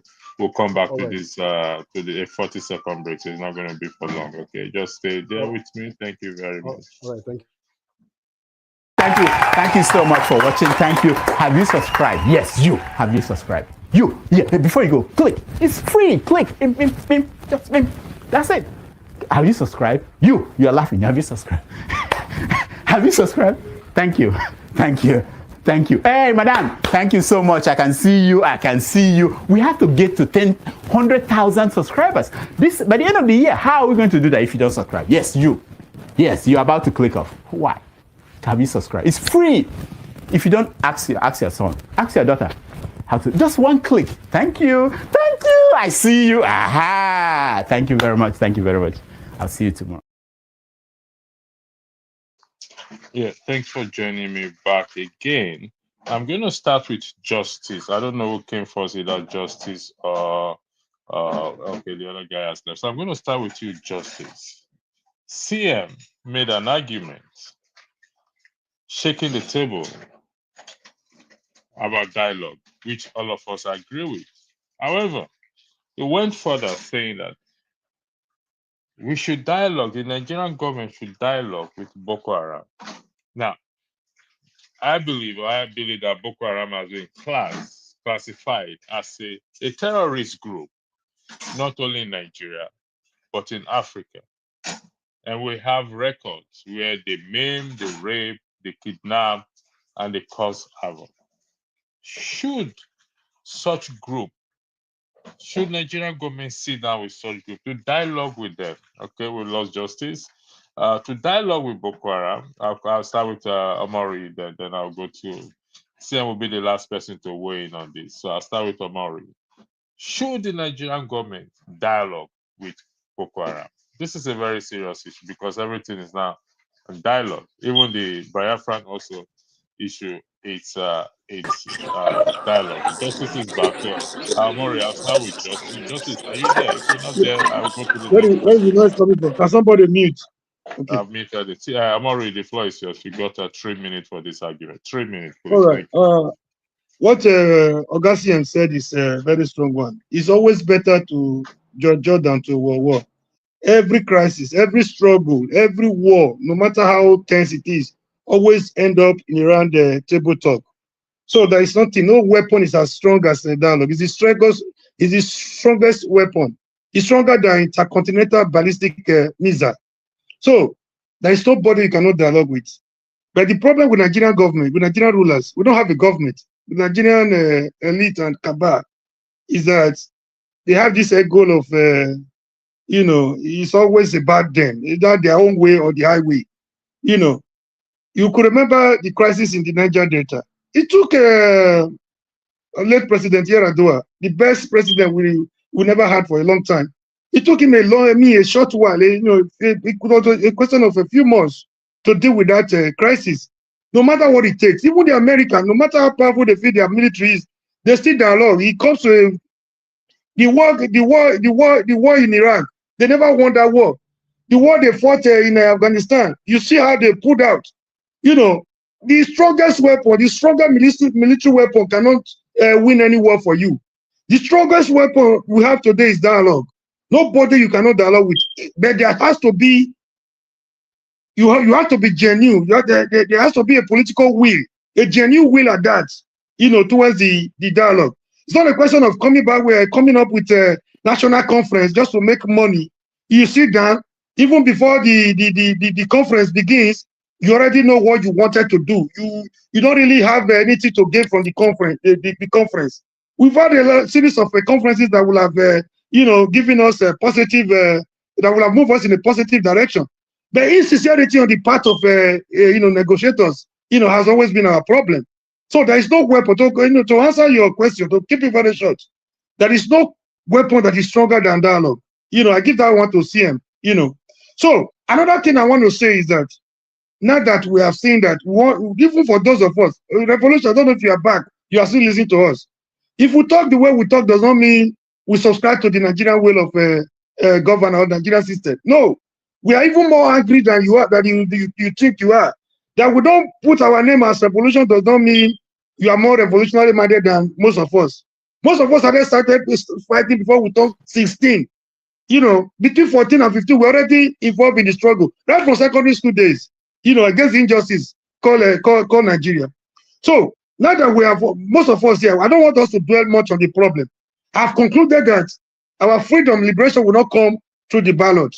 And we don't want to fight the second war. The question should be, what do we do? What next do we do? We cannot come here every day and start talking. Our talk does not move them anymore. We should be talking of a practicable action against this system called Nigeria to break it down. Thank you. Thank you very much, Omari, for staying to your time.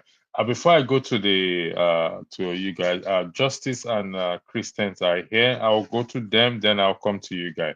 So I'll start with you, Justice. Should the Nigerian government dialogue with Boko Haram? Let's get this clear. Nigerian government is not at war with Boko Haram. War as what is happening between the Israelis and the Palestinians, or the Russians and the Ukrainians. No, they are not at war. Not at war. Hello? These are just a small minority group terrorizing a Hello? particular. Who is that, please? Hey, Village Network. Hello? Somebody is talking. You wait first. My God. So, should the Nigerian government dialogue with Boko Haram? Justice, the floor is yours. You got 3 minutes. Thank you. You have to unmute, please. You are muted. You are muted, Justice. Can you unmute your mic, please? You are still muted. Can you unmute your mic, Justice? You are now upside down. I think the declaration is actually affecting Justice. We'll come back to Justice. The declaration is. If you don't mind, can I have a word before I leave? No, no, no, no. Electricity. Let them go like this, please. If you want to go, just go. Come back. Electricity. I'm asking you. No, I no, have no, a no. This is family how they thing used to trick here. us every time here. Can No. I have a say and then allow you guys? Uh, Gentlemen, can we allow John about justice? Is I'm making an It's appeal in always this like case. this, You are the Mr. I'm moderator. Electricity. You not are It's the always always like like moderator. that. Moderator, I'm take not charge. always Whatever like you say that. is, I'm host. not. Okay, Jonaba, you have 3 minutes, please. Thank you. I Okay. beg your For your indulgence. correction, Harry, I've never without permissions. I'm not like that. not you. I mean, most of them they do it here. They say they want to go every Yes, time. I don't do that. I don't do that. Uh, you the same way I said when it come to calm down. Uh, when it comes to Biafra, is the same way I believe that they must come through the right channel. And the issue is that if Boko Haram, they will have a dialogue, they also have to come through the right channel. The right channel meaning that you have a lawyer submitted your grievance through the process, and they have to hear you.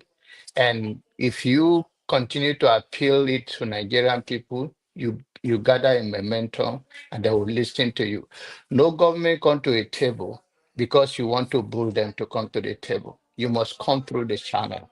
And that is the same way I believe when it comes to issues of Boko Haram or Biafran. And the other brother that said Nigeria never work, or Nigerian is a scam. Of course, I believe that Nigerian can be placed in any way that is not good. But the biggest scam, it should be a Biafran for now. That you see that nobody go to the table with them. They call out 40 states to marginalize, to oppress. The same cry they are crying that Nigerian is doing to them, any other minority will receive worse. And I'm glad that it's just like a fantasy. I believe that when the right people and the right channel go to the table, Nigerians will arise and will do the right thing. Thank you. Thank you, Jonaba. Who is next here now? Jonaba is Can I left. speak now? Yeah, Justice, go ahead. Can you hear me? Yeah, we can hear you. Sorry, I think my network is having problem. I can't hear very well, and it's kind of noisy. Anyway, I'm talking from Finland. I am speaking directly from Finland. And some of you who think that we will not come to Finland and they will get arrested. We are here, and we are here, and nobody have arrested us. You guys have labeled us so many things, and it's so unfortunate that you guys are asking if Biafra is real or an illusion. Biafra now is real. And by the time we start chasing all the security, Nigerian government and their security agents of Nigeria, don't call us we are violent. We don't want war. What we are telling them is it's time for them to pack their load, to leave. Because for us coming from over 31 countries, assembling in Finland, over 1,000 people are here to lend their support for the Biafran nation. And people think that it's a joke. I don't know how they think, because some of you who even that believe in Nigeria cannot even assemble like this in the so-called Nigeria to demand for a better government. You cannot even assemble to demand for change of guards because of your leaders are criminal and majority of Nigerians are criminal as well. So now what you are saying is simple. We can't be part of Nigeria. It doesn't matter how you want to put it. You can call us whatever name you call us. You can call us terrorists. You can call us violence. One thing you should know: we cannot continue to be part of Nigeria, and we are simply asking for peaceful allowing us to go, because we are not going to take it easy with Nigeria. It's going to be a fight to finish. We're going to arm our people to the teeth, and we're going to fight it out. If the army, they think that they will use, you guys doesn't know. You doesn't even listen to your leader. Sorry, For sir, example, there's noise coming from your background. Is there any way you can? yeah, sorry for the noise, because The noise, a lot of people are here anyway. But Go what to I'm the trying to toilet, let take your people opportunity, go to know, the toilet, let's who can listen Ned to you. We don't wanted hear you to tell you, properly. Ned, your House Rep member, have said you cannot kill an ideology with guns and bullets. And the people you want to kill, they have even made up their mind to die. The people you want to kill, they have made up their mind to die. So what are you trying to do to them? Nothing. So all these people crying online about Biafra, whatever Biafra is going to be, allow us to go. Let us go and do whatever we want to be. It's not about making money. We're not in the time of agitation. At this time, we Thank are. you. Your 3 minutes is off, and it's a bit noisy where you are. So Yes, I'm I want you to struggling to take this hear you. message to Nigeria. Its background is very noisy. I'm not hearing him well. I'm What gonna play do a you call song. it? I'm gonna Electricity. play. It's Hold so on one funny. second, please. It's so funny. These people who live in Western countries, they are there. They cannot go to their village to go and hold their Biafra there because they are scared. Huh? Can we watch? I'll come back. I just want us to watch something. Let's see.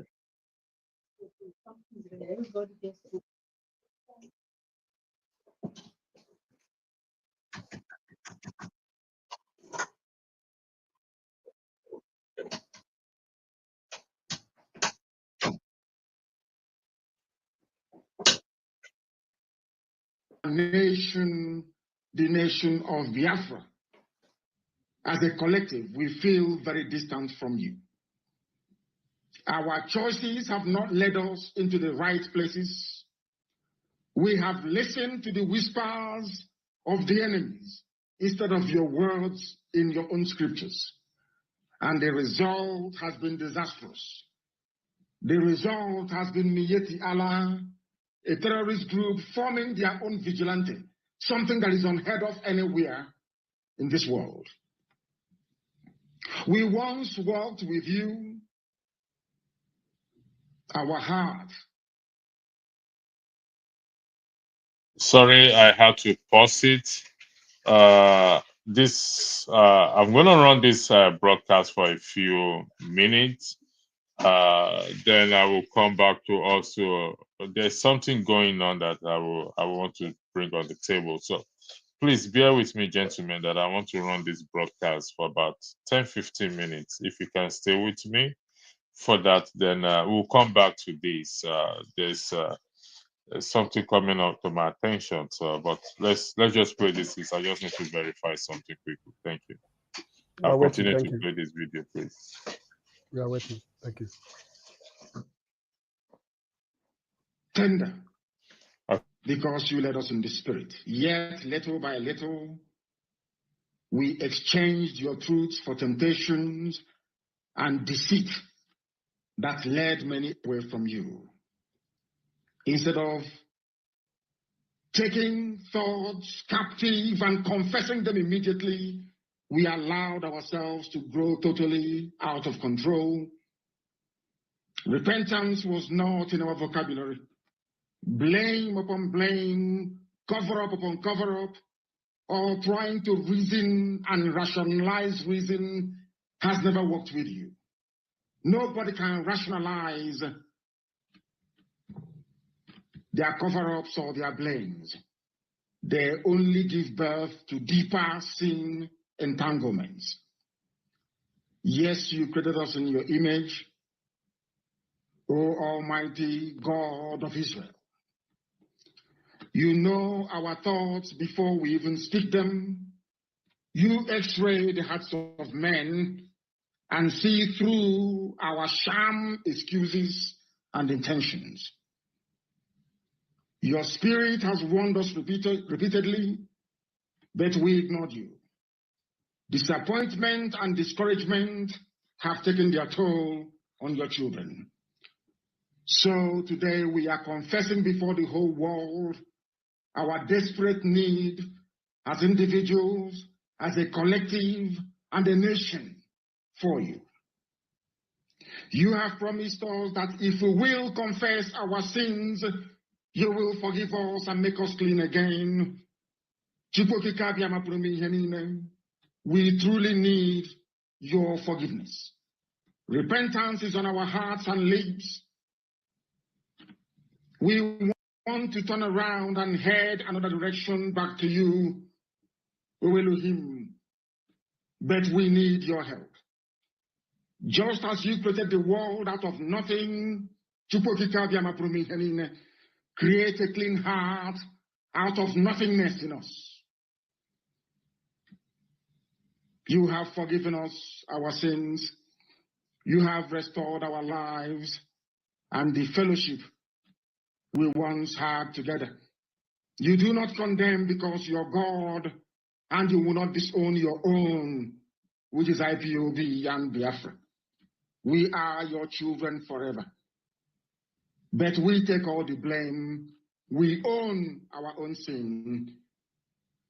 We are the ones who broke fellowship with you, and we are crushed over the way that we have come to thee and treated thy word and your holy name. We ask for your forgiveness, your love, your abiding grace, and your mercy, that this same family of IPOB that you ordained in heaven and manifest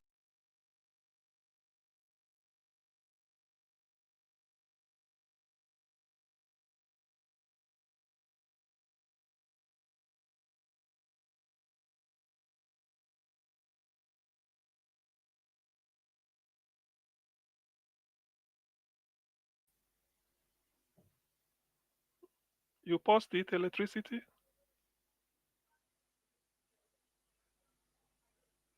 Electricity. Electricity is not there. Maybe they attacked him. Is I there? don't, So I someone don't, should talk something. I don't think he's there. Okay. Who should have spoken next? Let me just say, Henry, you've spoken, isn't it? Omoru, you have spoken, and the Only once I spoke. Okay. Henry, after you, then I will say something. If the Yeah, guy, as I was saying, if they have to stay on the topic, right? You mean, right? I think which topic are we talking? Is it not dialogue? Boko Yes, Haram, Boko Haram, not dialogue. yes. Yeah. So if I have to be the commander in chief for one day, first of all, I will make sure I disarm a lot of Boko Haram to the extent they will come for dialogue. Then they're going to sign into law that they will not go back to this their madness again. Then we can put her on them. Say for now, just okay. You know what? They want dialogue. Like what they do, they say they surrender. They just keep them, rehabilitate them. They put them to society. It's not going to work in my time. If I have to be commander in chief for one day, because these people, their mind have been brainwashed for a long time. You make sure some of them have to go and see their 72 virgin somewhere. They need to teach them some lessons first, because if not, they will come back again and again and again. I will make sure in the northern part, all children will be they will make sure the children go to school, and they will create a technical school where they can learn a job, a profession there, mechanizing farming in those rural area to make things better. Because without all these things that will occupy their mind, they will soon go back to this terrorist group, because they will give them money to influence them, give them things that they don't get from the government, from the society, and they will make sure all of them who are there in the north, mostly in the north, they will have a digital ID card where anybody you put on fingerprint, be a child or not, you know his identity. They will be having, if the parents will be the ones who are not working, they will have money from the government. They will be getting every month, like social welfare, because these things they don't have anything from the government, nothing like social welfare, nothing. Look at the Western country; they have social benefits, social welfare. If not, you think they don't have this system that is working, you think they will not be worse than Nigeria? They will be breaking to your house apartment anytime, because they are getting money for the social welfare from this government. They get the social welfare, healthcare system. They have it there. But these people in Nigeria, they don't have it. Mostly in the north, they are poor more than any other thing there. And the politicians there, they don't even care about their citizens. Can you imagine the governor of Borno State was saying Tinubu government should have not released the children. minor? Is that not madness? These are people who are educated, who said they went to school. These children don't know what they direct them to do something. They don't know what they are doing. People direct them. Why not go to the other ones who direct these children? Why not? Why are the children supposed to be in school? What are they doing? Inside the same Borno State, children are going to roam around and Nigeria everywhere. What is he doing? You want to tell me this so-called governor now, the children are in the street? It's children are educated or in Western countries. If I have to be in this position, I will make sure I crush them a lot, so that at the end they will be the one who will be calling for help, for dialogue. Because if you see Nigeria's government, they are not ready to flush these things out. The so-called politicians who are for supporting this Boko Haram, they are there. You forgot about Saudi Arabia. It's not Saudi Arabia, if I'm not mistaken. Said they name names of after there are people who are sponsoring this Boko Haram. You forgot? They arrest some of them there in the. I don't know, Christian, if you remember this.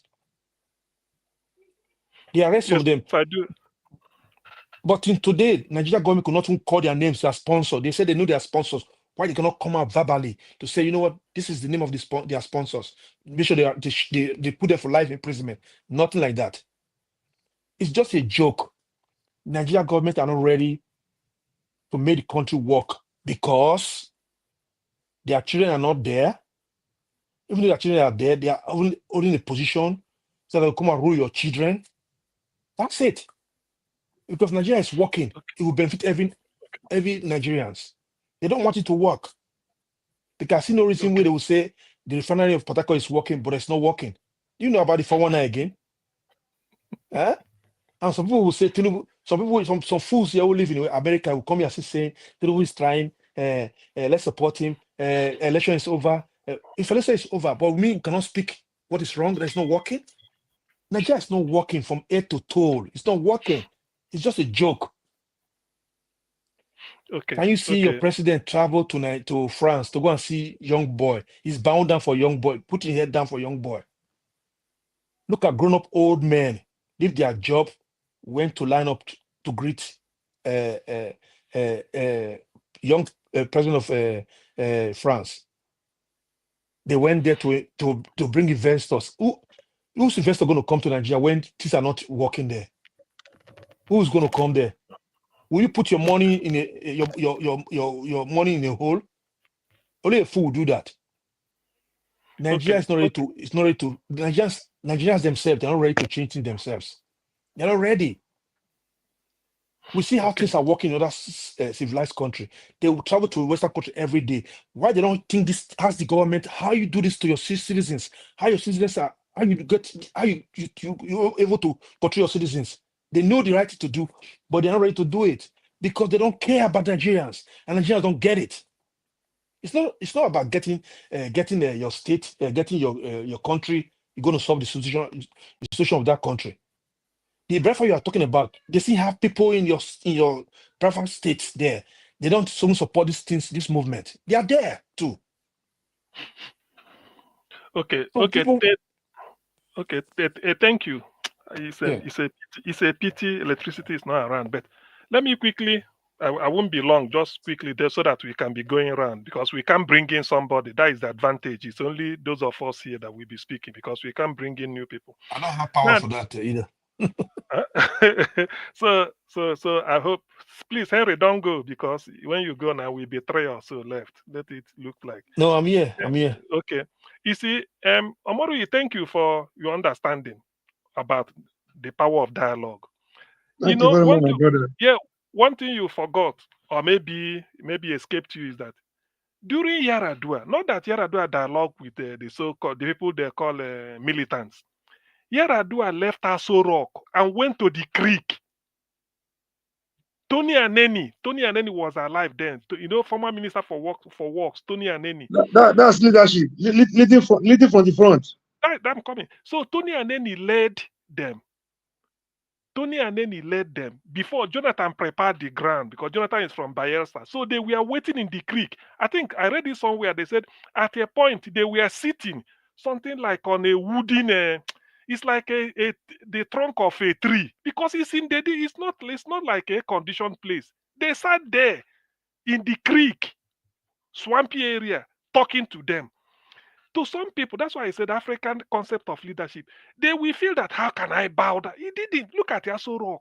And you went down to Bayelsa in the creek, not government house. So going there is to tell them. Because if you fail to go, you may be shooting sporadically, you want to buy them. The oil is not flowing. It is affecting the money you realize from oil is the money you are going to distribute to 36 states so that they can pay civil servants and people can live, the business will continue. So if you check the wider effect, why not go there and talk to them? By talking to them, they agree. The oil will flow, the economy will continue. So that is thinking of the wider and the good of the bigger majority. If Yaradua want to assume the power of I'm the commander in chief, who are you? Yaradua is better off him, his household. But he felt that the economy will suffer, Nigerians will suffer. All this, let me go and talk to them. So that is the power of dialogue. And I think since then, he put something in place. Nigeria is still moving. That's one. Now, secondly, before I come to something like submitting something, if you want dialogue, to call for dialogue, somebody might dismiss what Igbo did in London. He's a rabble rouser, is this, you call him name. There's a man called Professor Banji Akintoye. He's leading a group called Elana Omo Odua or something, Yoruba group.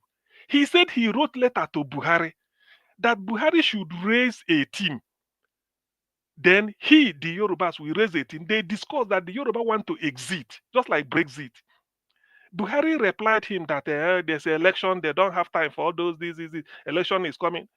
He said now that Tinubu has taken over, he has written a letter to Tinubu and tell him, Tinubu is a Yoruba man, that what we want is raise a team at the federal level, we will raise our own at Yoruba level, and then we dialogue on the way forward.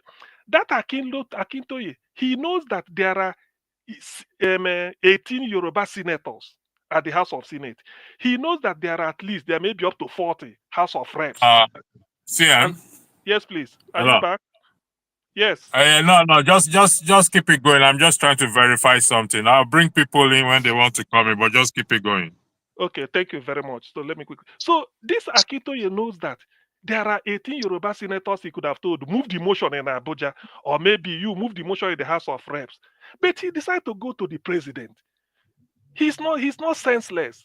What he's trying to say is, let us sit down and dialogue. That dialogue can lead to so many things. You've not lost. But let us always advise that a leader that calls for dialogue is not a weak leader. He's the strongest leader. The strongest leader calls because when you are racking brain with him, you will find out that, okay, let me go to Boko Haram. Boko Haram, we all know, maybe they may change it. They want an Islamic Republic, maybe from one area of the country. Fair enough. When you call them, in this case, do what Yaradua did. Don't even bring them to Aso Rock. Tell them you are going to Medugri or Bama or one area. You are coming to meet them there. That is beating their hands down. Then you lead your team. When you start there, you say, what really do you want? Very simple question, but very difficult to answer. What do you want? If it's my type of person, I lay a background by telling them this is Nigeria, diverse group, this is this. After pulling the rug under their feet, you now ask them, what really do you want? They will say this, then you don't see them. That already you know. If you say you want that, and the man in Abiyokuta want another thing, the man in Benin want another thing, so somebody should mute. I don't know. Do good, please. So somebody in Cross River want, somebody in Middle Belt want. What do? You ask them, how do you want it? You see, that is the meaning of dialogue. So maybe they've not thought like this. That now that you started your own and that person starts his own, the person in Yenegoa will say, okay, since the people in Borno want their Islamic religion, let them have it. Me, I want my crude oil. I want to be here. My crude oil cannot be used to sustain that. So this is dialogue. That is the logic. They open their eyes that the possibility that thing you are looking for, another person will start his own. So where does he leave us? That is dialogue. You are not weak. You are strong. You are educating them. You are joined.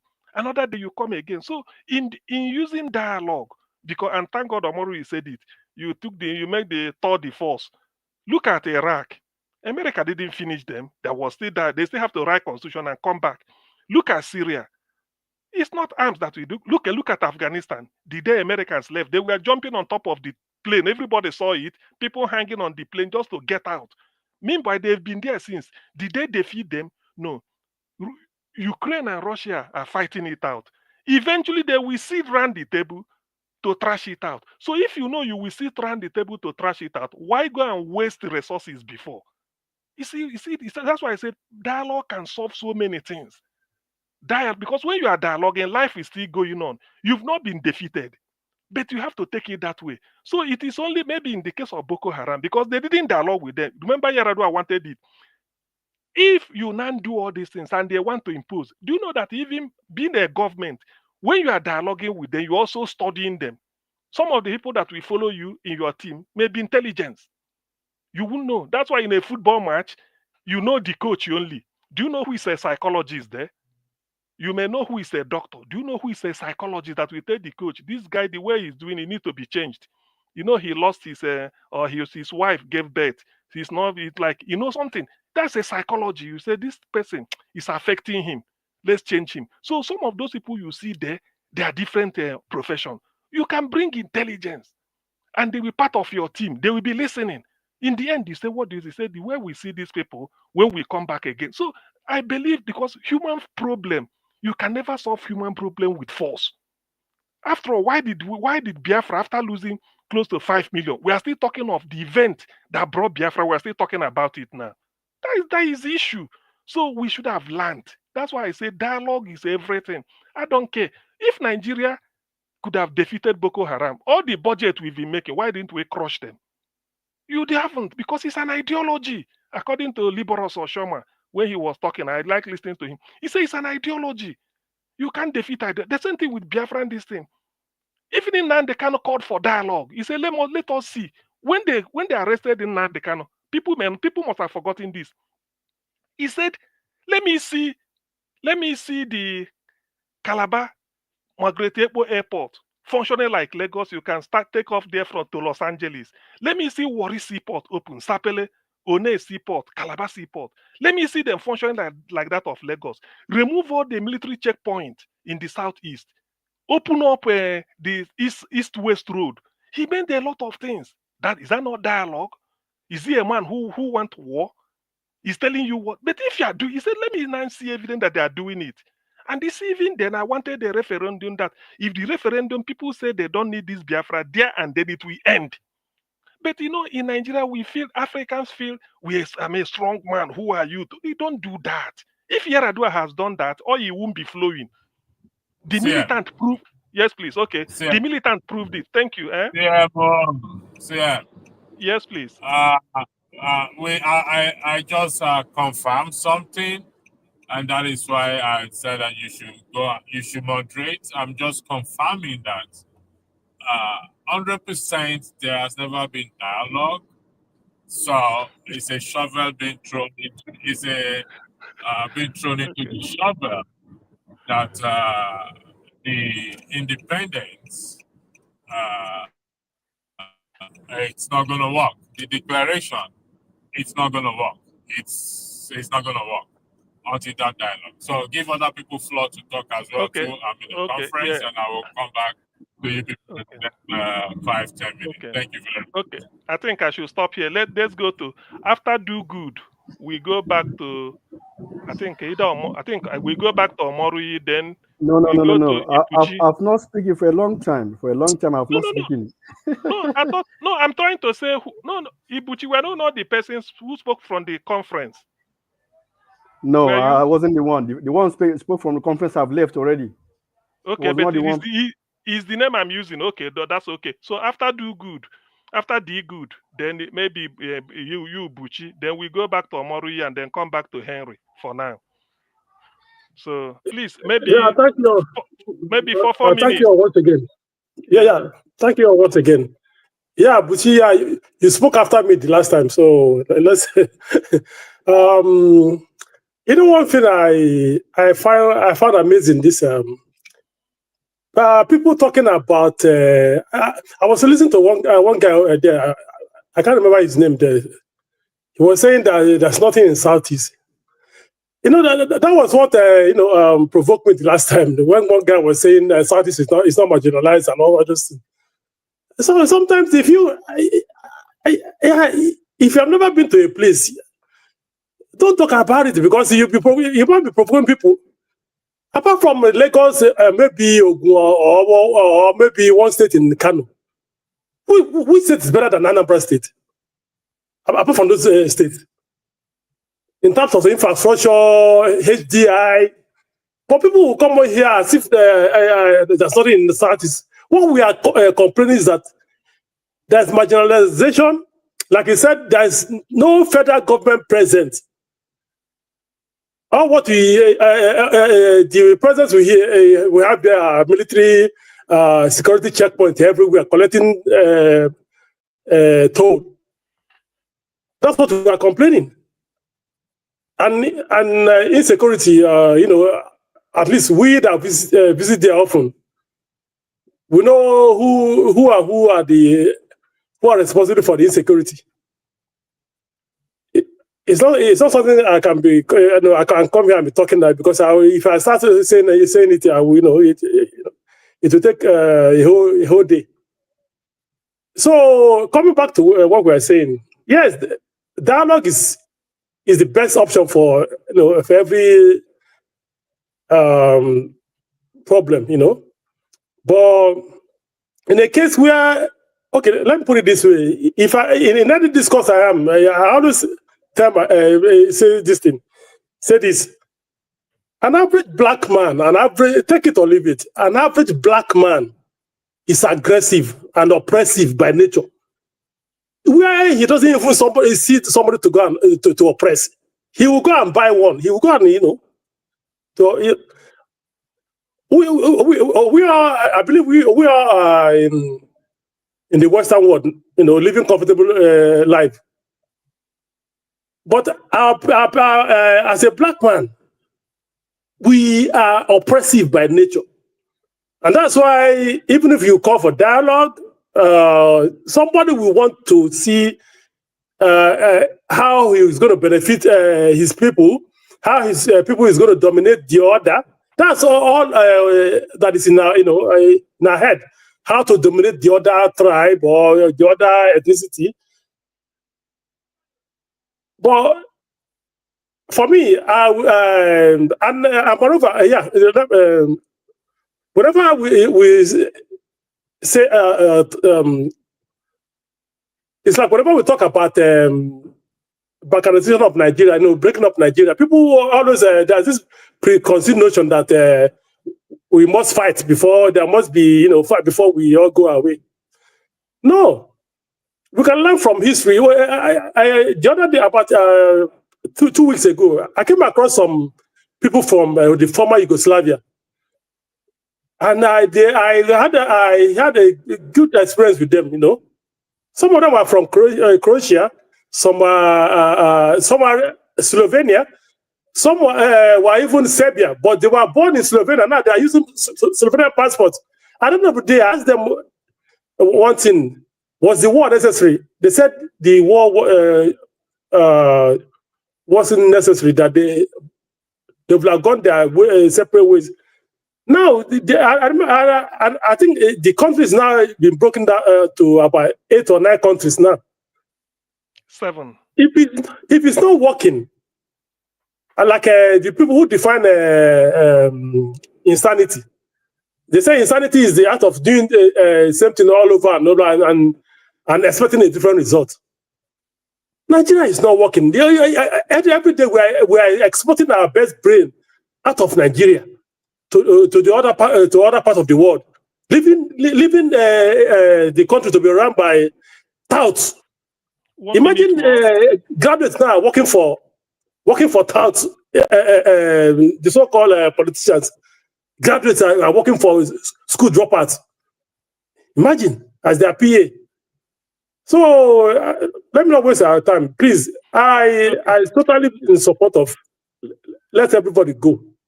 If we have to start by this is a geopolitical zone in terms of a referendum, and then whoever wants to join, as I heard, let me come to that Biafra. As for people, okay, 30 seconds. Sorry. Yeah, as for people going to add 40 countries or whatever, I think they should tread with caution because it's, like I had somebody saying that they added Benin.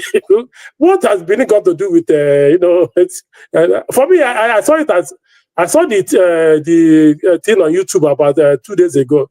I said I didn't even finish watching it because to me it's like a charade, So there had to be a better way. Like I said, I'm not a supporter of Somadekpa because he can't go and be hitting the security checkpoints doing this guerrilla warfare, expecting you know how they do. They will come back and raise that the whole village. Like I said, there's a saying that the person that they want to burn, don't go and pour oil onto his body. The people don't like you. They don't like Igbos. They say take it or not. So don't go and bring a problem to your people because if you kill 1, 2, they will come back and raise that whole village and shoot anything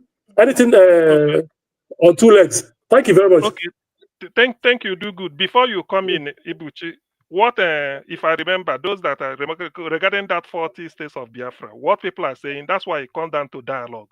You can include anybody, but dialogue with them. That's what they are saying. You didn't consult them.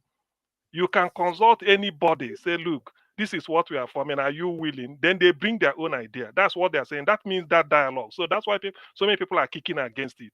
Thank you. Then, what is it? Buchi, can we hear you? Thank you so much. Thank you so much, CM. CM, honestly, I think you have spoken all, but I want to make some objections here and some certain misinformation from people. Let me start from the last speaker who talks about the 40 states and all that. And one of our brother here who spoke about including Bini. There is nothing like including Bini in this 40 state of Biafra. Listen attentively, because sometimes we got misinformation, and that is what leads to brainwashing. And people we listen to it, and they thought that is the truth. What was in the 40 states of United States of Biafra is this. Listen, there are some certain part of Edo, which speaks Igbo. Not even that they speak Igbo. Our Igbo people migrated to that place. Do you get me? The area like Afamai, which was included. Afamai, like. Then you take them to your Biafra land. Don't call Edo to it. Take them to your Biafra land. I'm coming. So don't start it. Bro, I'm coming. Can you allow me to talk? When I talk, then you can maybe, if there's any objection, you can do it. There are some people, there's some certain side of Benue also that our people, not even because they speak, because there's a difference between you speak a language than that you migrated to that place. There are some Igbo people that migrated to some certain side of Benue State, which they answer our names. So they migrated there, and we know that they are there. They've been resided there for a long time. It is like that also in Edo State, in some, not all Edo State, just some little part of Edo State. So people are saying that. Thank you. Things like that, Ibanke people. You see, so things like this. So do not say that it is Edo State. It's not Edo State. It's some part which our people migrated into. Not that they speak our language or they speak Bini. No, they are our people. They are our Igbo people migrated. But the land is not your land. That's what I'm saying. It's not your land. Coming, bro. That's what I'm saying. You're getting it wrong. If the land is not your land, why can't you let them go for a long time? This is the problem. Nobody forced them not to go. Let's keep this. It's just like the Igbos who live in the north now. You say the land belongs to Biafra. Bro, it will take our time to digest this. If you want to talk about that, it take us a long time. So I'm coming to this area. You have to think what you're saying, but you are saying something wrong. That's what I'm saying. No, bro.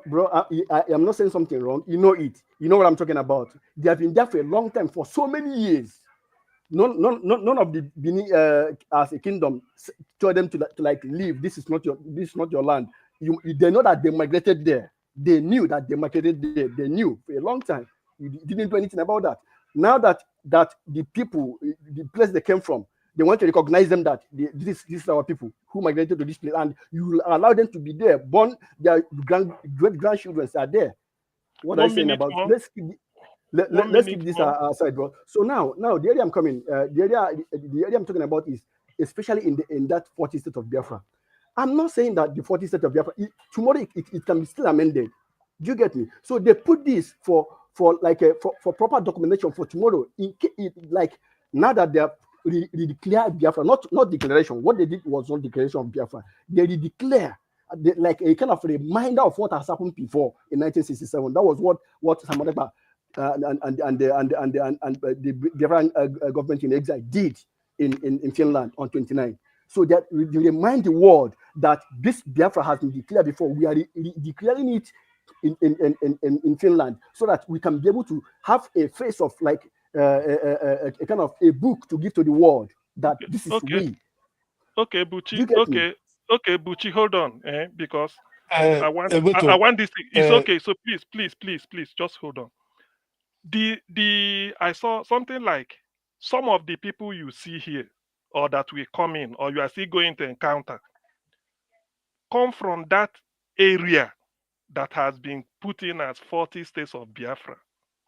What if those people you are still going to encounter, like some of them here, are in the majority, and they now want you that said it, come, let us have a dialogue. Are you willing to have a dialogue in which, let me preempt, they said, well, you claim that people from our side voted for you, for this thing to be included, that they didn't recognize that.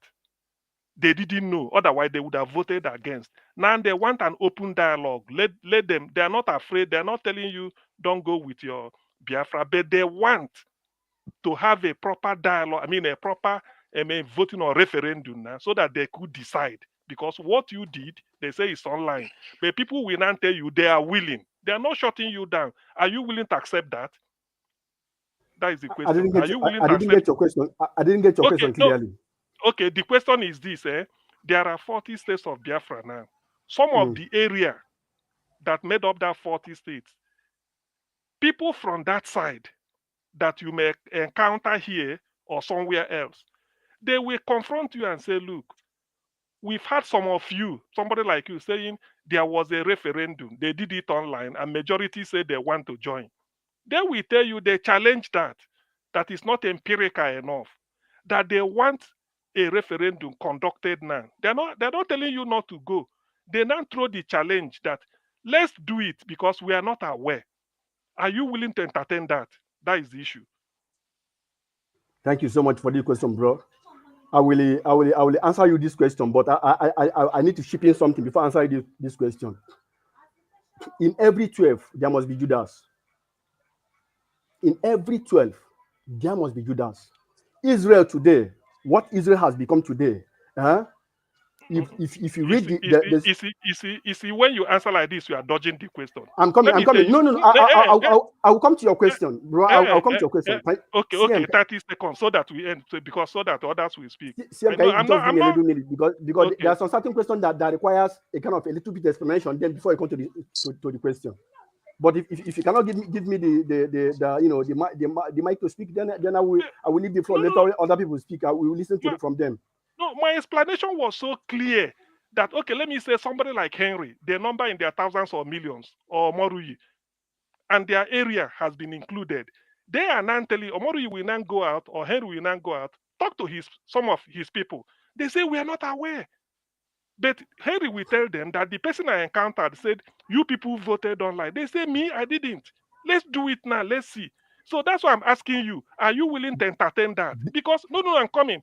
Because if you claim that something was done rightly, you shouldn't be afraid of repeating it again. That's what they are trying to say. So that is, I'm playing the devil's advocate. Do you understand? So the question I'm asking you is, are you willing to entertain it?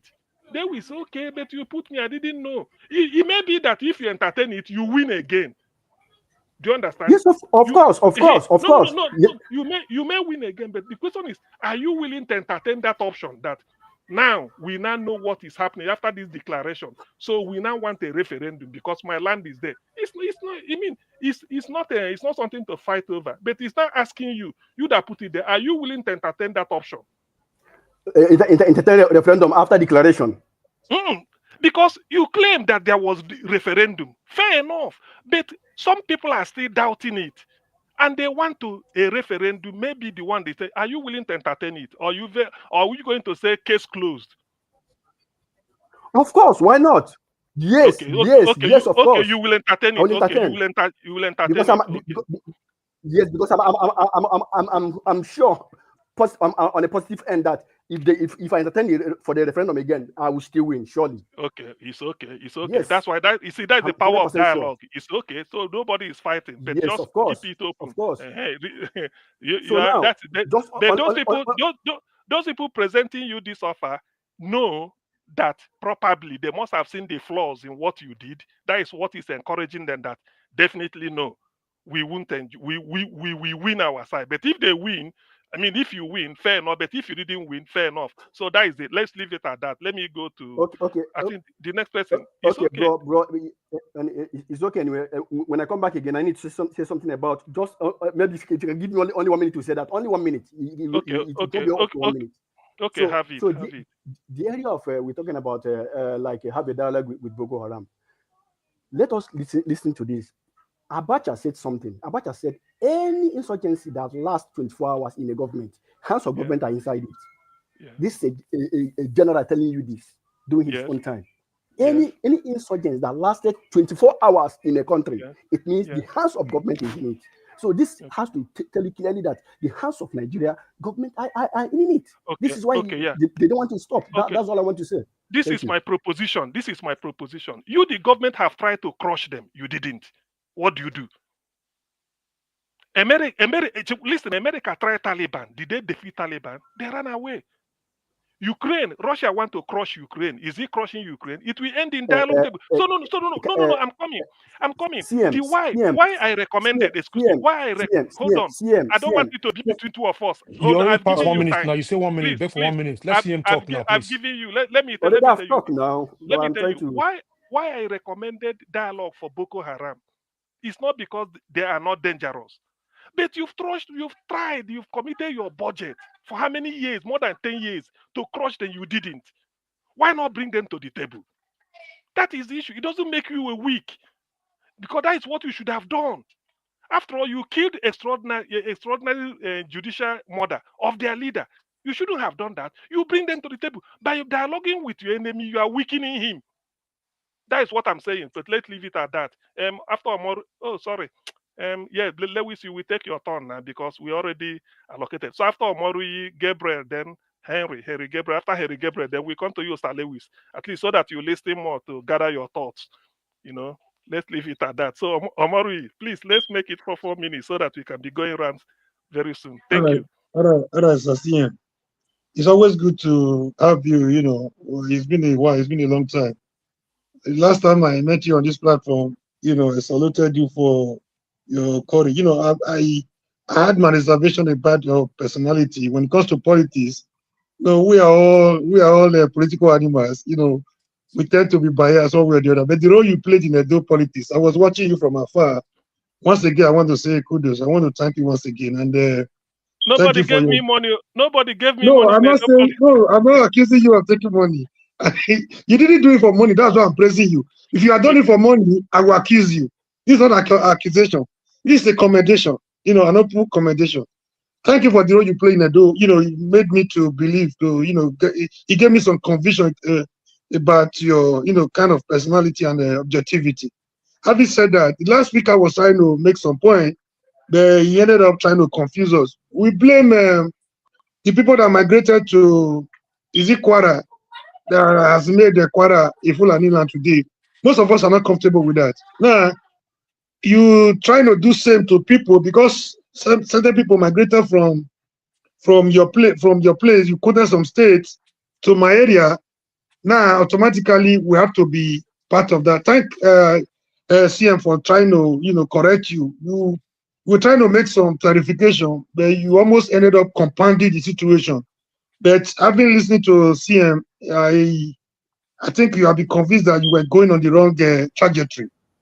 I'm not going on the wrong side, bro. I'm not going on the wrong side already because I'm not accepted. accusing you. I'm not accusing you. I'm not accusing you. I said maybe to you when you sit down in your room and make some submission or some plans, you think it's the best. But when you bring it for the word, for discussion, for dialogue, you discover that you were not 100% right. I'm not accusing you. If you can blame what the Fulani did in Kwara, you want to bring it to another person's domain. Sometimes it's not always the best. But having said that, there is a question that has been agitating my mind. I wanted to ask the likes of CM, who I know that will be objective about the answers. The last two protests that took place in Nigeria, a lot of people had used different reasons for not participating. And the one that struck my mind the most was that because of what this present government came up with, they said they came up with they call it Eastern Development Commission or something. Okay. So some people now have it see it as opportunity to take advantage of this. They wanted to see it as opportunity to take care of the opportunities that have been alluded them since 1967. Since the government, the substantive government did not deal with the issue of reconstruction objectively. So some people said they were not going to participate because they don't want them to be killed on the streets. So this particular one struck my mind like, oh, are you sure you trusted this thing so much that this would be an opportunity for the Eastern region to be developed? How far is that? How far are they going with the Eastern Development Commission? You could see recently they even made it open by scrapping the Niger Delta Development Commission and making it to give it a nationalistic, phase. So how far are they going, and how far is this true? Because a lot of people, professors, people from that region were able to convince me that because of the Eastern Development Commission, that was why they were urging their people to opt out of the protest. So different people with different excuses. I wasn't too comfortable with most of the excuses. That's by the wayside. You see the agitation. If you listen to Mazina Dikano at the beginning, he didn't hide his feelings. He was hammering on marginalization of the Eastern region, marginalization of his own region, which is not far from the truth. Myself, I complain about marginalization. The government of the day is not working. Nigeria from the onset, there are systemic. Nigeria as a system has a systemic flaws. But the most things we talk about sometimes is the way some people go about it. To the person doing it might have some material motive, might have some selfish motive, but he cannot superimpose his own motive on the people. Like issue of sit at home. They say, okay, since they are protesting, you're killing them on the street. They want to remain in their house. You cannot force them out to go to work and all that. But without putting into consideration the economic impact and otherwise of the people, at home. Those are most of the things we talk about. We're not saying almost everybody is complaining in Nigeria, even those that were against protests in Nigeria before are becoming, aware of what is happening right now. If you go by what happened in Edo State recently, by that sham called election in Edo, you will know that our freedom, our liberation will not come through the ballot papers. So we are not against somebody crying from. You cannot beat a child and ask the child or tell the child how to cry. You get my point? So we are not totally against. There's no government in Nigeria. What we have is oppression. Even the one you have right now is civil war. If you look at successive government in Nigeria, if you said the government of Jonathan was bad, you will want to say that one was better than that of Buhari. If you now say the government of Buhari was bad, you now know that this Milocon is even the worst. So we cannot 30, continue in this 30, trajectory. 30 You know what? seconds. Okay, 30 I'm seconds. almost done. I'm almost done. I'm just trying to. So we are not convinced beyond reasonable doubt that the ballot paper has been hijacked, the police has been hijacked, the INEC has been hijacked. The system is not working, except for the few cabal, like I said before. So the way forward and how you go about it matters to all of us. We are ready. We are ready for any positive way that will lead us there. Thank you. Okay, yeah. You forgot to say the judiciary has been hijacked too. You Oh, forgot they to have include planted their wives, the husband, their children, and their cousins there. So that one has not been hijacked. Okay, thank you. Over to you, Mr. Abi. Henry, don't sleep. Over to you, Yeah, Henry. I'm here. Yeah. Okay, sorry. You Okay. see, when they say 40 states, I couldn't understand that word 40 states. Somebody to correct me there, put me through. What do you mean by 40 states of Biafra? Not like 50 states of America or 36 states of Nigeria. Is in state is state. So they bring the state, they go to get the state for inside Nigeria there or outside Nigeria.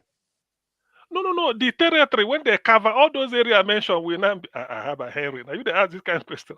That, it's not the land is not like table, you move from one place. So the land is already there. Huh? Okay, maybe it's not clear to you. So it's Okay, like now I that can hear you area now. now. I can hear you now. Oh, sorry. That area, anybody included, that area will now become just like the way, what is it called? Bakassi became Cameroon. You didn't move the Yeah, land, okay. but it just I just want to, joined. I know, but I just want to, yeah. You see, it's laughable in the sense that, like what this man is saying, you mean so the Igbos who were born in the north for many years, they have grandchildren there in the north. So they're going to take some part of north to be Biafra. If No, they have to not take the what I ones mean, that Mr. Henry. Mr. Henry, that is not what I mean. Listen attentively. that's your I opinion. This is said my opinion now. Leave that one aside. Hold on, you So will you're come when getting it's it wrong. You're getting it wrong, bro. I sorry. need to correct you Just later. please note if it you tell me down. said Note. Mhm. your people live in this part of Edo State, what we call Benin. So you want to say because they are there, they have to be Biafra. If you want to take them to be a Biafra, you pack them and put to your Biafra land. That's it. Because at the same land you're calling Biafra now, not everybody in that so-called Biafra land want to be among your Biafra. If you don't know, you have to check it properly. Biafra is on paper, it's online, but on ground, is the Biafra is on ground? That's the question. You do referendum in your Biafra land on ground. You do it referendum there for the people, not to stay on social media or online. It's on paper or online. Do you do it online on ground with the people there? Bro, The ingredients of this you're of not the doing it. Biafra there. Just allow him to flow. I have a No, proof for that, sir. I so have a not proof for that don't on ground worry. you're When talking You will about. reserve you will come. Just come. you You will will come come. and you call. Let me finish, because it's sometimes I don't understand these people. It's easy to make a plan online on tech, you publish them in website, blah blah blah. But on ground, the people on ground who are there fighting for your so-called Biafra, nobody do sit at home. We're going to stop them. Not we have to mention to do sit at home. You are living in a Western country. You are instigating violence the people are struggling every day. You are not contributing to their social welfare. You are there instigating violence. It doesn't make no sense. I was expecting these people, since that is in a detention, you people should come together. You will see what people are doing on ground as preference. Build new hospitals, technical schools, social welfare for the people. It's not there on ground. You are here ranting, Biafra. We want to get our Biafra. You people are jokers, bunch of jokers. Because on ground, people are suffering. On ground, people are suffering. And on tomorrow Monday night, they're going to force them to sit at home. They're not doing it. Some of them are not doing it on free to say, okay, I'm supporting this. Some of them, they force them to do it. They have no choice. What are you people doing for those people, those broaden people, those poor ones who cannot feed themselves 3 square meals a day? They don't have good hospital there that will say, Bradford build this hospital for them. technical school, you say Biafra build this hospitals for them. It's not there. It's not showing. It's only on online on social web, social media, and on diaspora people. On ground, just the poor ones who want to support them. But what are you doing to support the society in Biafra land? What have you done? 30 seconds more. It's a question for you people. It's a challenge for you people. I want to see technical schools you beat everywhere. The the 5 states in the east. People should have developed it to be like Dubai before you come coming out and say you want to get Biafra land. You not do nothing on ground. You're just making noise, disturbing people who want to survive in their own daily bread, stopping them not to go to their business. And why you people are going, you people don't go sit at home in Western country. You don't do sit at home, but you go to work on Monday. Is that not hypocrisy? Thank you. Mr. Henry, I want to ask you one question before another person. I want to ask you a question, please. I want to ask you a question. I want to ask you. I want to ask you a question based on this last something you talk about. Okay, during the Biafran War, 1967 to 1973 years, is there any market or schools open? We are now in 24th century. We are now 2024. I'm asking you back then, bro. Answer me now. Now I'm telling you right now, we are 2024. I'm asking you about what happened in 1967 to 1970. Are you aware of it? Okay. Did the school, hospital, and banks open? You cannot move forward. This is your problem. If you are going back, you cannot move forward. Only one day. Can you listen to the moderator, please? This is not a party, this parliament. Listen to the moderator, please. You see, when you ask somebody, for me to make an objection, I'll make an objection. This is how I want don't worry, I will give you time to start. You see, when you ask somebody a question, 2 + 2, we know is 4. If the person decides to tell you is 20, he has given you an answer. It's not left for you to score him. It's not an answer. It's not an answer because he make a zigzag movement. It's not a straight answer. Straight answer is the truth. But that is the way he wants to answer you. It's not left for you to make out of it. He's not telling himself the truth. That is it's a kind of fallacy. It's fallacy. It's okay. This is fallacy. God, it's only God in heaven that can tell lies. I can tell you lie. Anybody can lie if that is what you want. But let's leave it at that. So please have your time, 4 minutes, so that we can continue. Thank you. Meanwhile, Ed, welcome to the show. Just keep listening so that you can gather your thoughts. Please, Ibuchi Kali, we are waiting for you. Okay, yeah. So all I'm saying is I'm just speaking from the last speaker. You understand? I will tell you something. What you don't know is bigger than you. What you don't know is far bigger than you. It's only when you know it, that means you have known the result.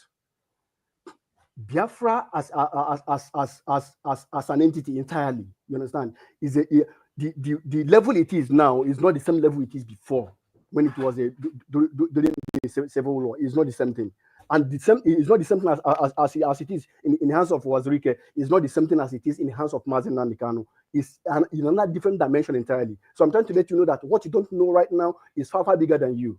I'm coming to the idea of telling us that people are suffering, people are doing this, people are doing that. During the Civil War, I'm bringing you back to that. During the Civil War, did there any school open? Did there any hospital open? Is there any banks open? For 3 good years. People are suffering, people are dying. Starvation.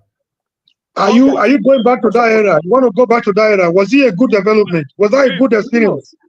No. Do you know what he's saying? Do you know what he's saying, Omori? Was that a good experience? I don't want. We have not recovered from that. Omori, we are talking about one day sit at home. You understand? He's taking it as if it's a big thing. Whereas in 3 years, no one goes out. Did you get me? Only one day. So this is not supposed to be his problem. It's supposed to be our problem, not his problem. I'm trying to let him know that right now, you and I, Omori, we are not enjoying Nigeria. You know, I don't know. I'm not enjoying Nigeria. I'm not enjoying Nigeria. But do you live in the eastern region? Do you live in the? Are you home?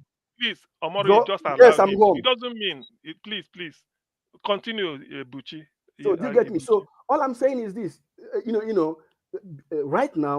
Right now, Biafra is in a different dimension entirely. It's not as if what it is in the face of the international community. This is the reason why someone want to make it in diaspora, in exile. If you Google it, you will see all these nations, all these European nations who got their independence through exile. referendum in exile, government in exile. Sorry, government in exile. They all got their independence today through that same pattern. So what we are doing right now, I'm not trying to convince anyone here. I am telling you nothing but the truth. I'm not convincing anybody. I'm telling you what I know, what is happening. We are bringing what is happening now to the face of the international community so that they can come in, because because for a long time nobody knows what is happening.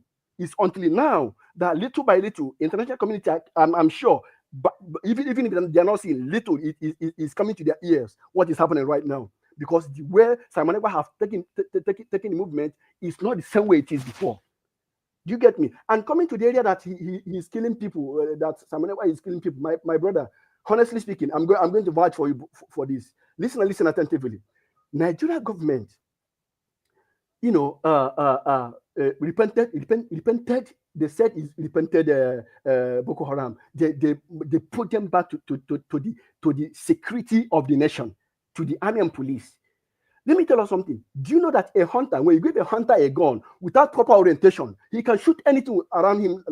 He sees everything around him like an animal. When you give a hunter a gun, you understand, and without giving him a proper orientation, everything around him we become to him like a bushmeat. So I'm telling you, bringing these people into Nigerian army, Nigerian police, Nigerian navy, whatever it is, you understand, is totally wrong. 200% totally wrong, bro. Because now we don't know who is who. We don't know who is the army. We don't know who is our enemy. This is the truth. Seconds. This is the truth. So we don't know what is happening. Check, for instance, in southeastern Nigeria. Whenever you're coming from northern Nigeria, immediately you pass Uromi, coming to Port Harcourt on the expressway. You start seeing checkpoints. The kind of forces, Nigerian police, Nigerian army checkpoint in eastern Nigeria is not to be mentioned in the whole of the nation. Yet there's still atrocity going on there. So what's the sense of them saying there? If we can have like 40, 50 checkpoints within 100 kilometers, 60 checkpoints, 70 checkpoints, and yet still there is atrocities going on in that same region. What is the sense of those checkpoints in the area? It's not better they go so that we know who is who. Thank you so much. Thank you very much. Yeah, but I think you made a mistake. No, I'm not addressing him. You made a mistake. He was the person that he just finished talking before I spoke, and you went back to him. I think that was that was a mistake. You can continue though. Okay, thank you very much. Please, before I get to Salewis, thank you for that. Please, those of you that are on the chat column, no guest deserves to be insulted here. Please, don't single out any guest and start to tell him your brain is like, please, it's not. If you feel you know more than the guest, come in and debate him. Probably you listen. When it is your turn, you counter the point is made. Please, let's be civil. That's why I call for dialogue.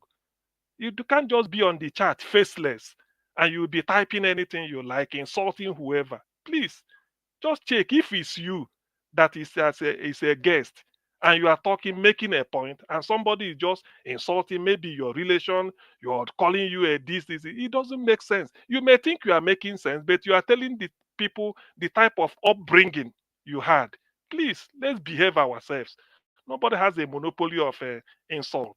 If you feel you know more than them, come and be part of the panel, and then say your own word that we can learn.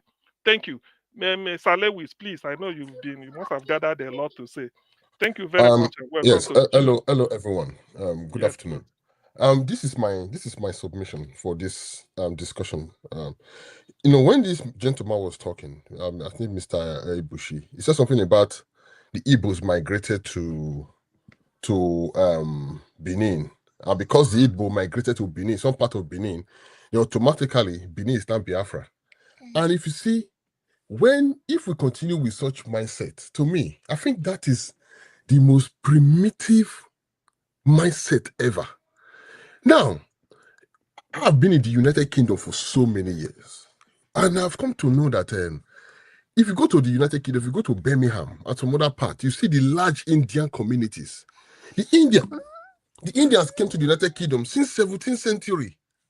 You understand? When they first established the East Indian Company.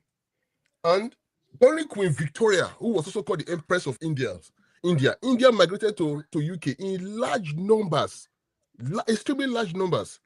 So you have Indian communities in different parts of the UK. Birmingham today, I visited Birmingham, Indian stores everywhere. So with the Indians start saying Birmingham is not Indian land, not because there are large Indians there. Scottish people, we all saw the Scottish referendum not long ago. The Scottish people are all over the UK. But when they ask for a referendum, they actually define the Scottish land. We know Scotland, we know England. Now imagine the Scottish people now trying to say, you know what? Because we the Scottish people, we are so many in London, so London is still a Scottish land. See, people have to be very careful the way you go about these whole things. People have to be very, very careful. No country, you cannot claim a country that a country belongs to you just because you have large numbers of a particular tribe or ethnic group from one other country in that place. There are lots of Nigerians in Italy today. There are lots of Nigerians in Germany. There are lots of Nigerians in the UK. Go to Peckham. Peckham, they will call Peckham 37 states. They call London 37 states of Nigeria because of the large Nigerians in London. Go to Peckham. Nigerians are there. Will you not say Peckham is not a Nigerian land? People have to be very careful with this. Or if you have some Benin people, some Edo people who subscribe, who perhaps maybe they some misguided Edo people that subscribe to your Biafra thing. No, there's no problem. Everyone has a right. If you want to be part of Biafra, carry your bag, move with them. For you to come to say a land that is not Biafra land, oh God, do you want to start another battle like what we saw in Rwanda? So you want to now come to Benin City with like the medieval people were doing in the 20th century, where a king will go to a land with a sword in his hand and everybody come and bow to you to say the land is not yours? You want to use that mentality in the 21st century? I mean, are you guys joking? So like CM said, if you want a people to be part of a movement, that's what they call negotiation. You go there, you sit down, you have a discussion with them. And if the people say they don't want to be part of you, you let them be. If you're part of a people migrated there at some point and they now live there, those people want to be part of you, they will move back to your place. Okay, if I allow you live in my house with your children and your wife, not because out of my benevolence, I allow you live in my house and I took care of you, will you now claim to me that my house is not for you and your children? So people have to be very careful with this. The way they are going, you cannot sit down in your living room. You are drawing maps, including people including people who have no historical connection when it comes to nation building. You're not saying they're not part of you because you want to impose your new nation on them. Does it work like that? You have to understand that we're in the 21st century. We're not in 12th century or the 6th century where the world was known about war and conquest and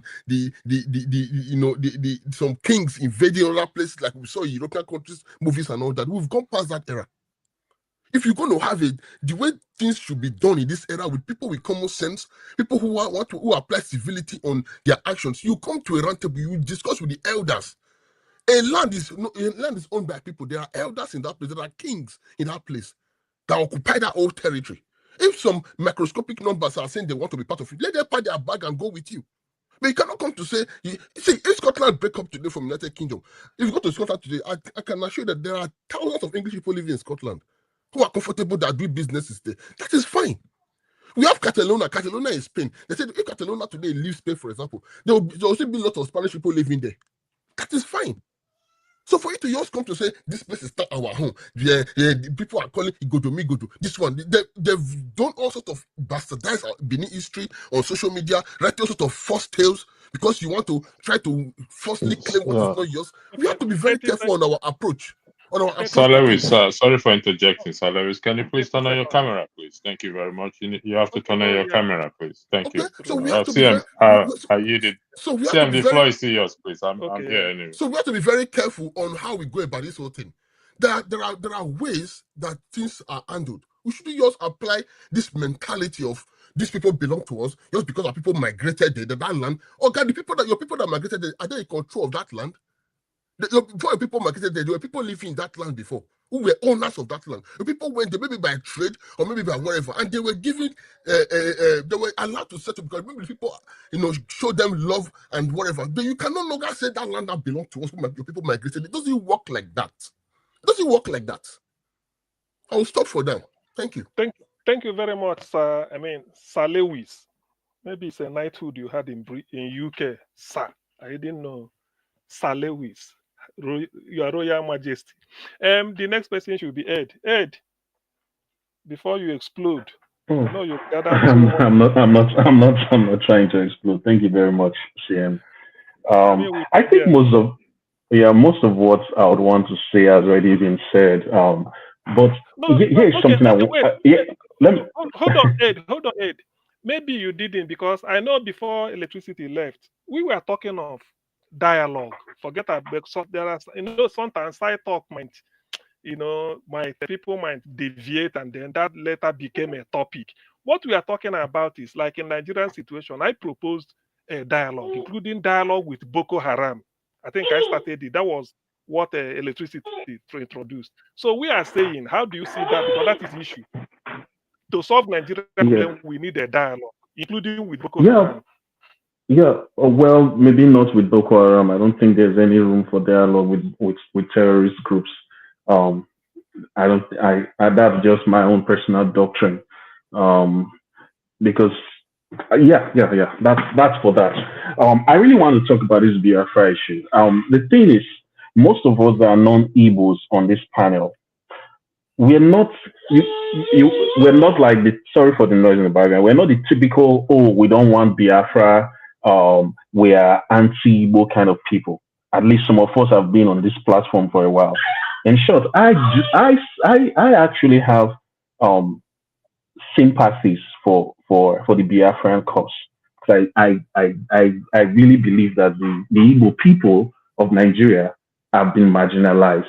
But having said that, I just feel like the way it is being done, especially with this whole Simon Ekpa leadership, has just been a charade. Honestly, I would rather listen to someone like CM speak about this Biafran issue than Simon Ekpa. Because to me, he actually does a lot of disservice to the cause.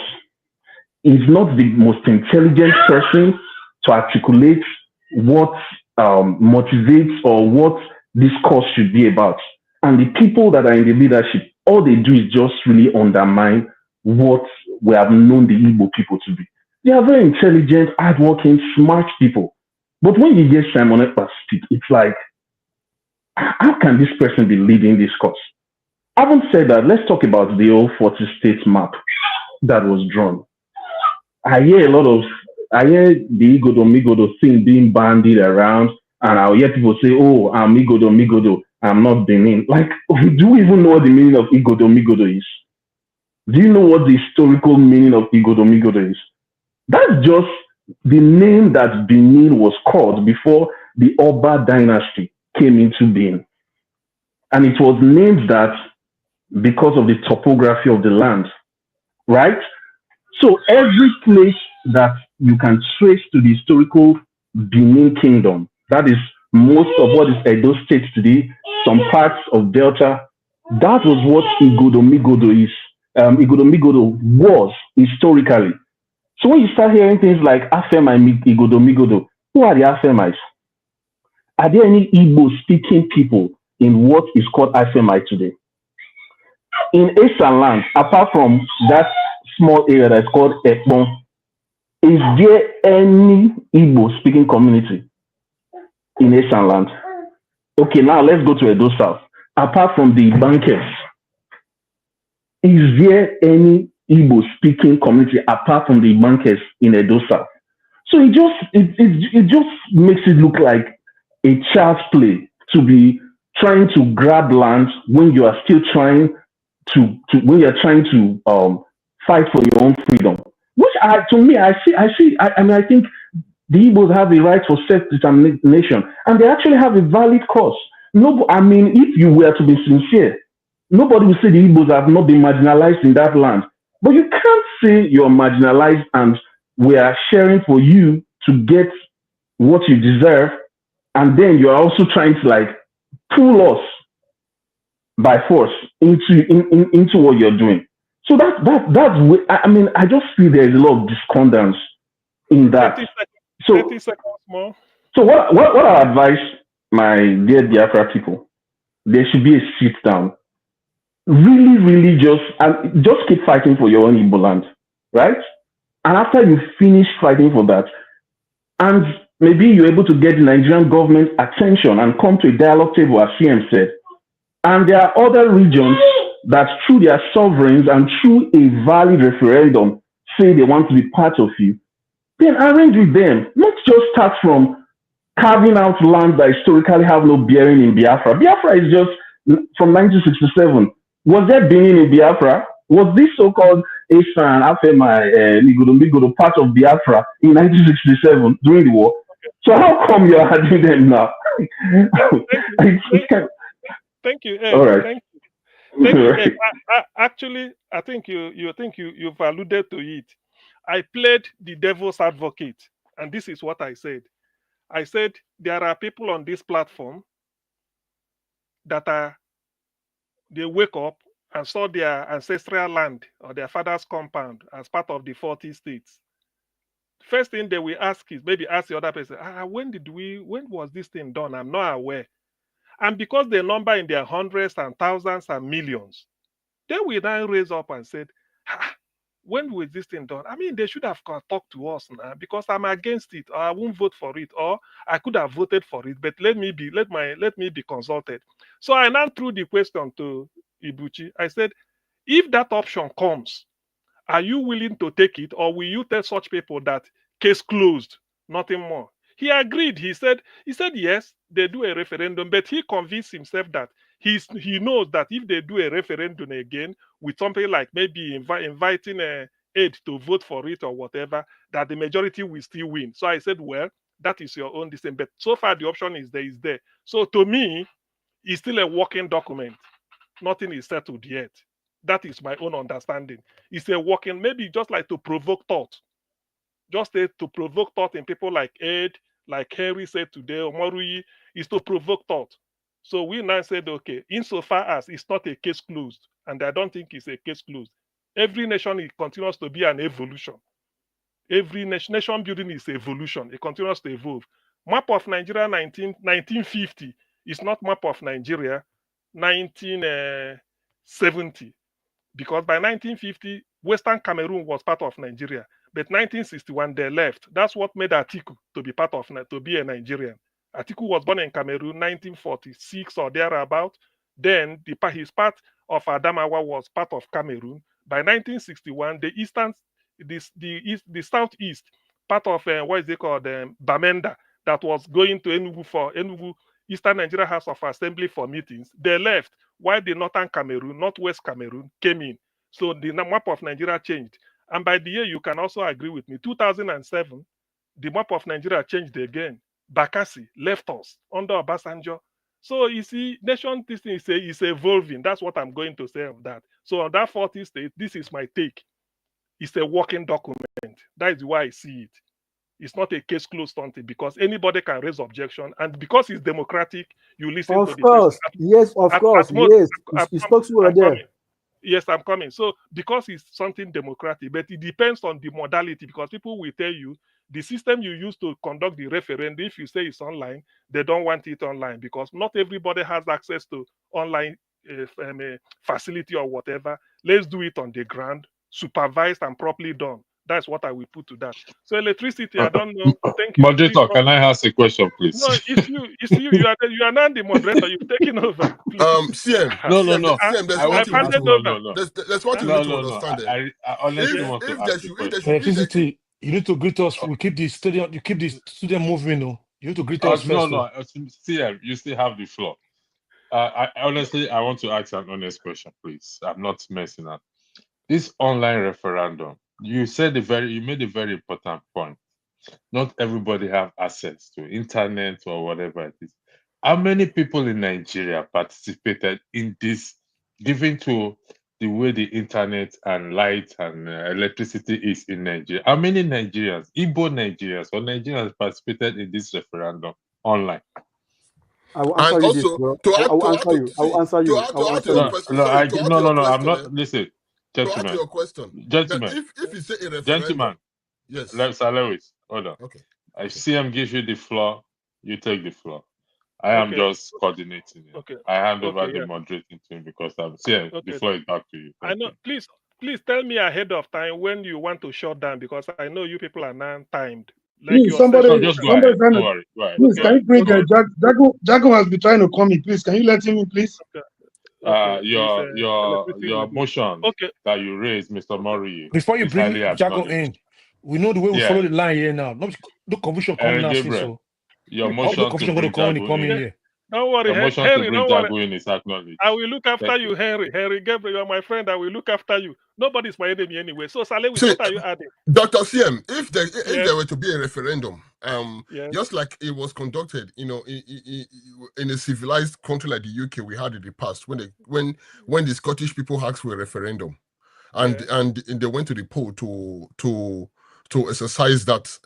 Now referendum. If there to be a referendum in the Biafra agitation today, Yeah. don't think that some of those land that was fraudulently added as part of the 40 states, don't think the referendum is going to connect all of them, because a state and a people that we know historically Biafra had no connection to Biafra will not have a referendum if the land not to be part of Biafra or not. So have that in Well, mind. Thank you. well, no, it's true. That's why everything is open for referendum. So you know that when you are voting yes, it means that you and your table, everything is part of it. You and your father's compound, you are part. But if you vote no, the map won't include you. Anyway, that is just as far as it goes. But So Tim, can I quickly say something? The place that's called Midwest Nigeria today, yeah, that's Edo and Delta State. That's the only state historically in Nigeria that has that was ever had a referendum. And Yes. when they had the referendum, it was not to go to the eastern part of Nigeria that's become Biafra today. So on what ground, historically, are we really assuming that these people have to have a referendum to be part of Biafra? See, my brother, there's not going to be a referendum in the Midwest. Mark my word. Take it to the bank. The referendum will only be in the eastern part, not in the Midwest. Listen. Let's put it this way. To me, when they say if there is anything you can do to avoid bloodshed, to avoid war, please do it. Anything whatsoever. Let me tell you, if they conduct a referendum, is it not to vote no? That's all. As simple as that. I No, understand. see my point. Yeah, Okay. I understand what you're saying. Let's say things evolve. It's okay. I'm just trying to sometimes I play the devil's advocate. I remember I read in Pa Edwin Clark's book when they want to create a Midwestern region, the likes of Jerete Mariere and this great man, Anthony Nahuru, they all worked hard. So many of them. But there's a man called Alfred Rewani, Isichekiri. He opposed it. He said, no way. Edwin Clark said they need it because they are there for whatever reason. They need it. But you don't just shut the man down. They did a referendum. More than 80%, I think 83 or something, voted in favor, and that ended it. So I always like this type of thing. My concern will be whatever referendum or whatever this thing, let it not be coerced. Let there be a robust campaign, maybe for some time. Go and look at the pros and cons so that when you vote, you vote. I so much like it. Do you know? Let me tell you one thing. If you do this referendum, I'm from Anambra State. I can bet you cannot get 100%. Do you know why? There are people, 1 or 2 or 3, that will tell you they don't need it. But you allow them to vote. Joe Ibokwe is there. People like Oju Zokalu will tell you they don't need it. Rocha Sokorocha. I mean, these are people. They will vote against it.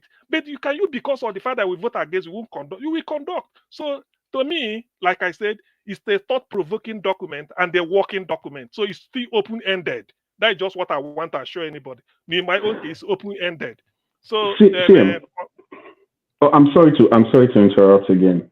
I think first, Antonio Inaro was not in support of the referendum because he was part of.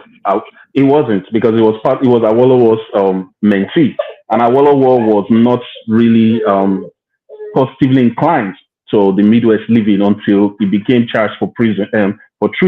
So it was while he was in prison that he had a better disposition towards the Midwest living. So Antonio Inaro, actually the people that actually wanted that referendum were There's this guy called Omo Sage. Thank you. He was the Yase of Benin then. Thank you. There was Dennis Osadebe. Thank There was you. actually the Oba of Benin then, Thank Oba Kenzwa, and Thank then you. there was Shaka Momodu in the I think it was always actually, those were the people, No, and not then there was not Auchi, Edo it Central. was Ishan. Exactly, it was Ishan, yeah. So those were the people, and then there were also other people from the Urobo speaking part and that were totally in support of the referendum. So here's my thing. No, but me, I'm not against Biafra. I'm not against Biafra. You know, but we have to look at the historical now. If you're even arguing for maybe the Igbos speaking part, again, if your promise with Biafra is that you're going to have an equitable nation where there's not going to be a minority or no people will be treated as minority. Let me quickly land this point, please. Then if you're saying the Bankers, the Ekpons, and some other Igbo speaking parts of Edo should come there, those people should not be afraid of going there and being granted equity without tampering on land that's historically Edo. Do you understand what I'm saying? They can. Ed, everything should be under a womb of referendum. You know what you desire. So that's why you vote. If the opportunity comes, they are not assuring you because it's not. I'm not in charge. If the opportunity ever comes, you should be able to sit down. No problem, Sam. And one thing, Mr. Electricity, please, you are the moderator here. You need to please need to moderate this comment section. I'm sorry, this comment section, a lot of people are overstepping their bounds. Mr. Edie, just a quick one. Just a quick one. I'll keep quiet now after this. Just a quick one. Just a quick one. I'll keep quiet after this. If there's going to be a referendum, like the one we had when they had the referendum in Scotland, it was for the Scottish people and the Scottish land. You know, it was not for the England territory. So if they're going to be a referendum, it's for the Igbo land. Not the area, the people that want. Not for the Edo area. Edo area has no business with the referendum. If some so please, Edo people say they want to join the Biafra, they'll pack their bag and go and join them. I'm not really Igbo land, not for the Edo land. Thank you.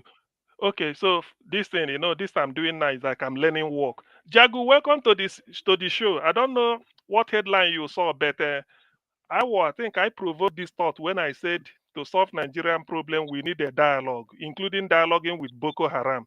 So from there, people went off the tangent, but that is the central question we're trying to. No, it's true now. People, yes. So you're not learning work. You're even a better sportsman for Biafra than to solve Nigerian problem, you need a dialogue, including dialogue with Boko Haram. Every interest group, there should be dialogue. Because I cited the example heard by Omorui. There are Syria, with all the bus or pipe there, it hasn't solved the problem. Iraq, like Omorui brought up, it didn't solve the problem. We remember Afghanistan, nothing. Then Ukraine and Russia is happening now, but eventually you agree with us that they will come around the table. So if you know you will come around the table and settle it, why go to the battlefield before? So that's why I said in Nigerian own case, whatever interest group, be them Biafra, be them Odua Republic, anything, including Boko Haram, have a dialogue. And by having a dialogue, you understand each other better. It might strengthen the union, contrary to what people are saying. And I made a case again, because you weren't here, that a leader who calls for dialogue is not weak. He's a very strong leader. That you call for dialogue does not mean that you're a weak leader. I substantiated it with Umar Yaradua going to the creek, leaving Aso Rock to go to the creek to go and dialogue with the so-called militants. Eventually, he got his way, and Nigeria settled, and things continued. So, to that extent, with this background, though all maybe biased a little, what can you say? Do you feel that to solve Nigerian problem, there is need for dialogue, including Boko Haram? Thank you, CM. Excuse me. I thank you, CM, and I greet everybody on the panel.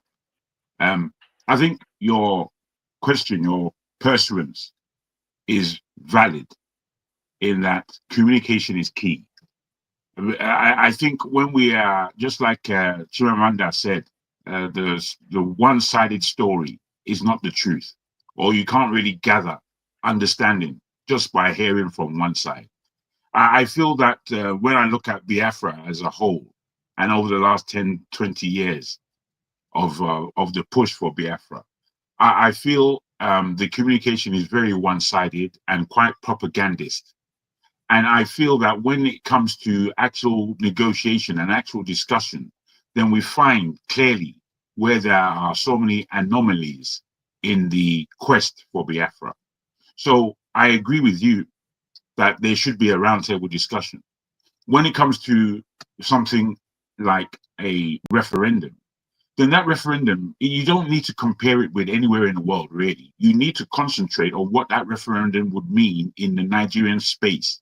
So it could be that it is just those who are Igbo that would vote, which for me would be myopic and the wrong way, because you have already claimed others into that space of Biafra. So it can't just be the Igbo territories that would vote. Therefore, we grow it now and we see, okay, the riverine areas, and we would include maybe 6 or 7 states that are riverine. And then you have to have another look and you have to say, really and truly, this is a southern Nigerian issue. It includes all of us. So maybe the referendum should be just the whole of south of Nigeria, west, south, and east.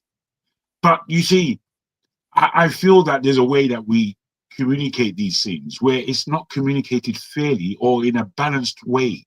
And when we put forward that this is imbalanced, what we receive is insult, rhetoric, propaganda. We don't really get involved in the actual question. And this for me is the problem. There's a question on the table. And many people are involved in that because many people would be affected by that.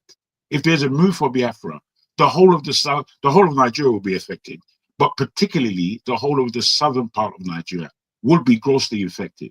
So for us not to bring this to the table and have a real robust question, I think it would really show the maturity of Nigerians if we can really discuss this issue without childishness. I detest the level of childishness that this particular question is being taken. It's full of emotion and not necessarily full of intellect. It's so full of emotion that look, we understand that there will be feelings, but feelings are not how we are going to lead our discourse. We have to lead our discourse with intellect. And if we're not doing that, then we have to understand that we are children. We have to understand you are children trying to discuss big people's matters. Now, when it comes to Boko Haram, that one a different question, as far as I'm concerned. Not to say that they may not have reasons for agitation in the north, but Boko Haram is a terrorist group, no two ways about it. And whilst we are bringing these people to the table, maybe, it would actually be to cancel them from the polity, that this is not how we behave in the Nigerian. We don't respect this kind of behavior in the Nigerian polity. We don't respect terrorism. We don't respect the killing of people. We don't respect that you are looking to entrance and confuse the people into your bidding. So I would, we have to be statesman-like about the issues that we are dealing with. And in that statesman-like approach, whatever we think of Boko Haram, we have to understand that, boy, the way you have been, the way you have approached your own agenda of dissidents, it is not respected. It is not respected that you kill people. It is not respected that you are kidnapping people. We have to keep some level of law, because the whole land of Nigeria is lawlessness. Okay, is my view. Jago, I know your time is coming, but let me quickly pause it and ask you: Do you believe that Boko Haram is an ideology, and you cannot defeat an ideology with guns and bullets? Well, it's with guns and bullets that they come. It's with guns and bullets that they come, and this is the disrespect that I am talking about. We can't accept everything because it's happening in our space. We cannot afford to accept everything and not stand up against certain things. We have to be men about this thing, and we can't just be liberal about what's going on in our country. But Jagu, for the past 10 years, you've devoted a light chunk of your budget to crushing them, but yet you haven't. Why I have to say this is that you've tried, the kinetic way for the past 10 years, voting money, what is it called? Toscano, what is it? I don't forget. Is it Toscano jet from America? All those things. In the end, your economy is suffering, yet you've not crushed them because they're an ideology. Is it not time you call them to a dialogue and listen to them? It doesn't Well, as mean I you are said, weak. my brother, as I said, it's not that you shouldn't call them to a dialogue. It's not that. I'm saying that their position is quite different from the Biafra position. In that, I would say that the Biafra position, as much as I oppose it, I would say that they have conducted themselves largely in a peaceful manner. That I would not push to the point to tell you that Biafra is a terrorist group. Even though there are those that would say that, I would not. I would say that some of their rhetoric is violent and untoward, but I wouldn't say that they're a terrorist group. When you come to Boko, wait, understand me very well. When it comes to the Biafra, the position of Boko Haram, they are a terrorist group.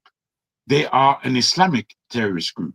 We have an understanding of both their antecedents and what they are necessarily or unnecessarily fighting for. And I'm saying to us as Nigerians that we have to be able to split these differences and handle them accordingly. Because somebody bringing gun and kidnapping people as a policy, your ideology is now messed up, which is that I can't respect you bringing gun and violence to the table. Jagu, we know all that. Your answer is still woolly to me in respect of Boko Haram. Now, the question is pointedly, can you call them to a dialogue for whatever reason Yes, you may think? I've already said yes. I've already said yes. Okay. You're not listening You're not listening very well. You're not listening very well. Let me land like this, please.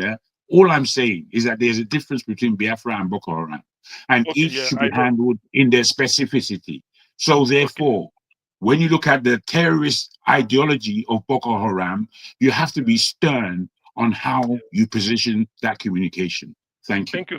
Thank you very much. At least we've agreed on one thing. There should be dialogue. The nature of the dialogue and the content will be left to, because of, it will be defined according to who they are. Now, Revolution joined us. Now, gentlemen, I think by now, it's out again. I mean, they do Revolution. So there was a question. I think I have to go back to it.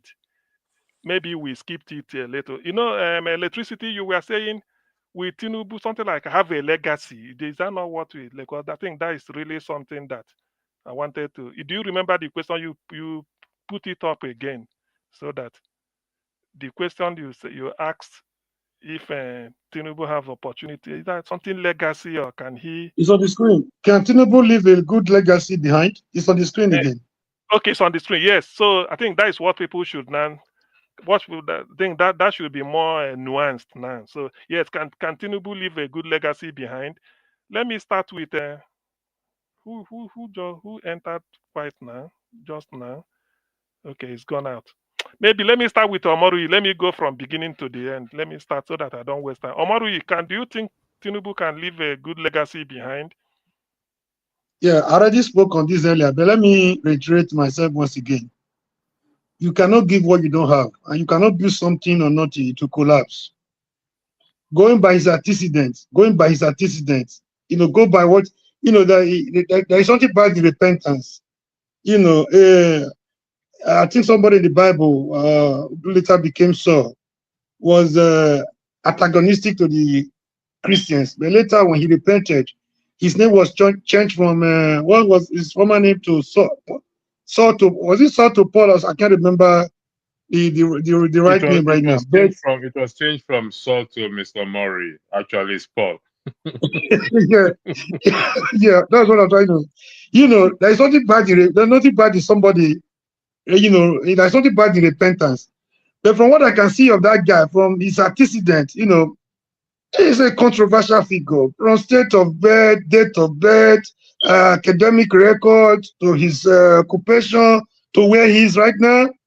See, I don't even believe when people were trying to castigate him based on all this, I could still have my reservation.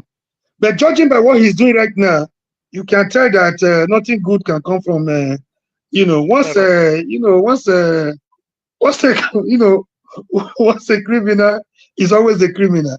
Look at the judging by his election, by his. I don't want to judge him by his antecedent. Let's judge him by what he's doing right now. With the conduct of those state election, with conduct of election in those states, he has given a go ahead, go and capture Edo. I will give you Edo back. You're talking about dialogue. A dialogue is a hallmark of good leadership. No, not a hallmark of Agberoism and the drug barons. You talk of dialogue. Dialogue is a hallmark of a good leader that understand what dialogue can bring to the table. Not somebody that will tell you either by hook or by crook, grab it and run with it. By the time you start talking of something legacy call, legacy knee. Where is the legacy coming from? Somebody that don't have you can't bequeath what you don't have. You cannot bequeath to a nation what you don't have. These are not leaders. These are crop of rulers. These are crop of they want to do it by all means. It's not. Let me tell you one thing. Don't make the mistake of. I'm not disappointed because I never expected so much from them. So by the time he's leaving, the only people that will be disappointed are the people that expected so much from them. I was never part of, I would never expected anything from them. So there will not be disappointment on my part. So I don't see any legacy, positive one, coming from somebody like Milocom. Okay, thank you. Sorry, TM, may I throw in a spanner into the wheel? And I'm directing the question to you, CM. You said we should dialogue with Boko Haram. Yes. Given to their record of killing, raping, maiming, everything.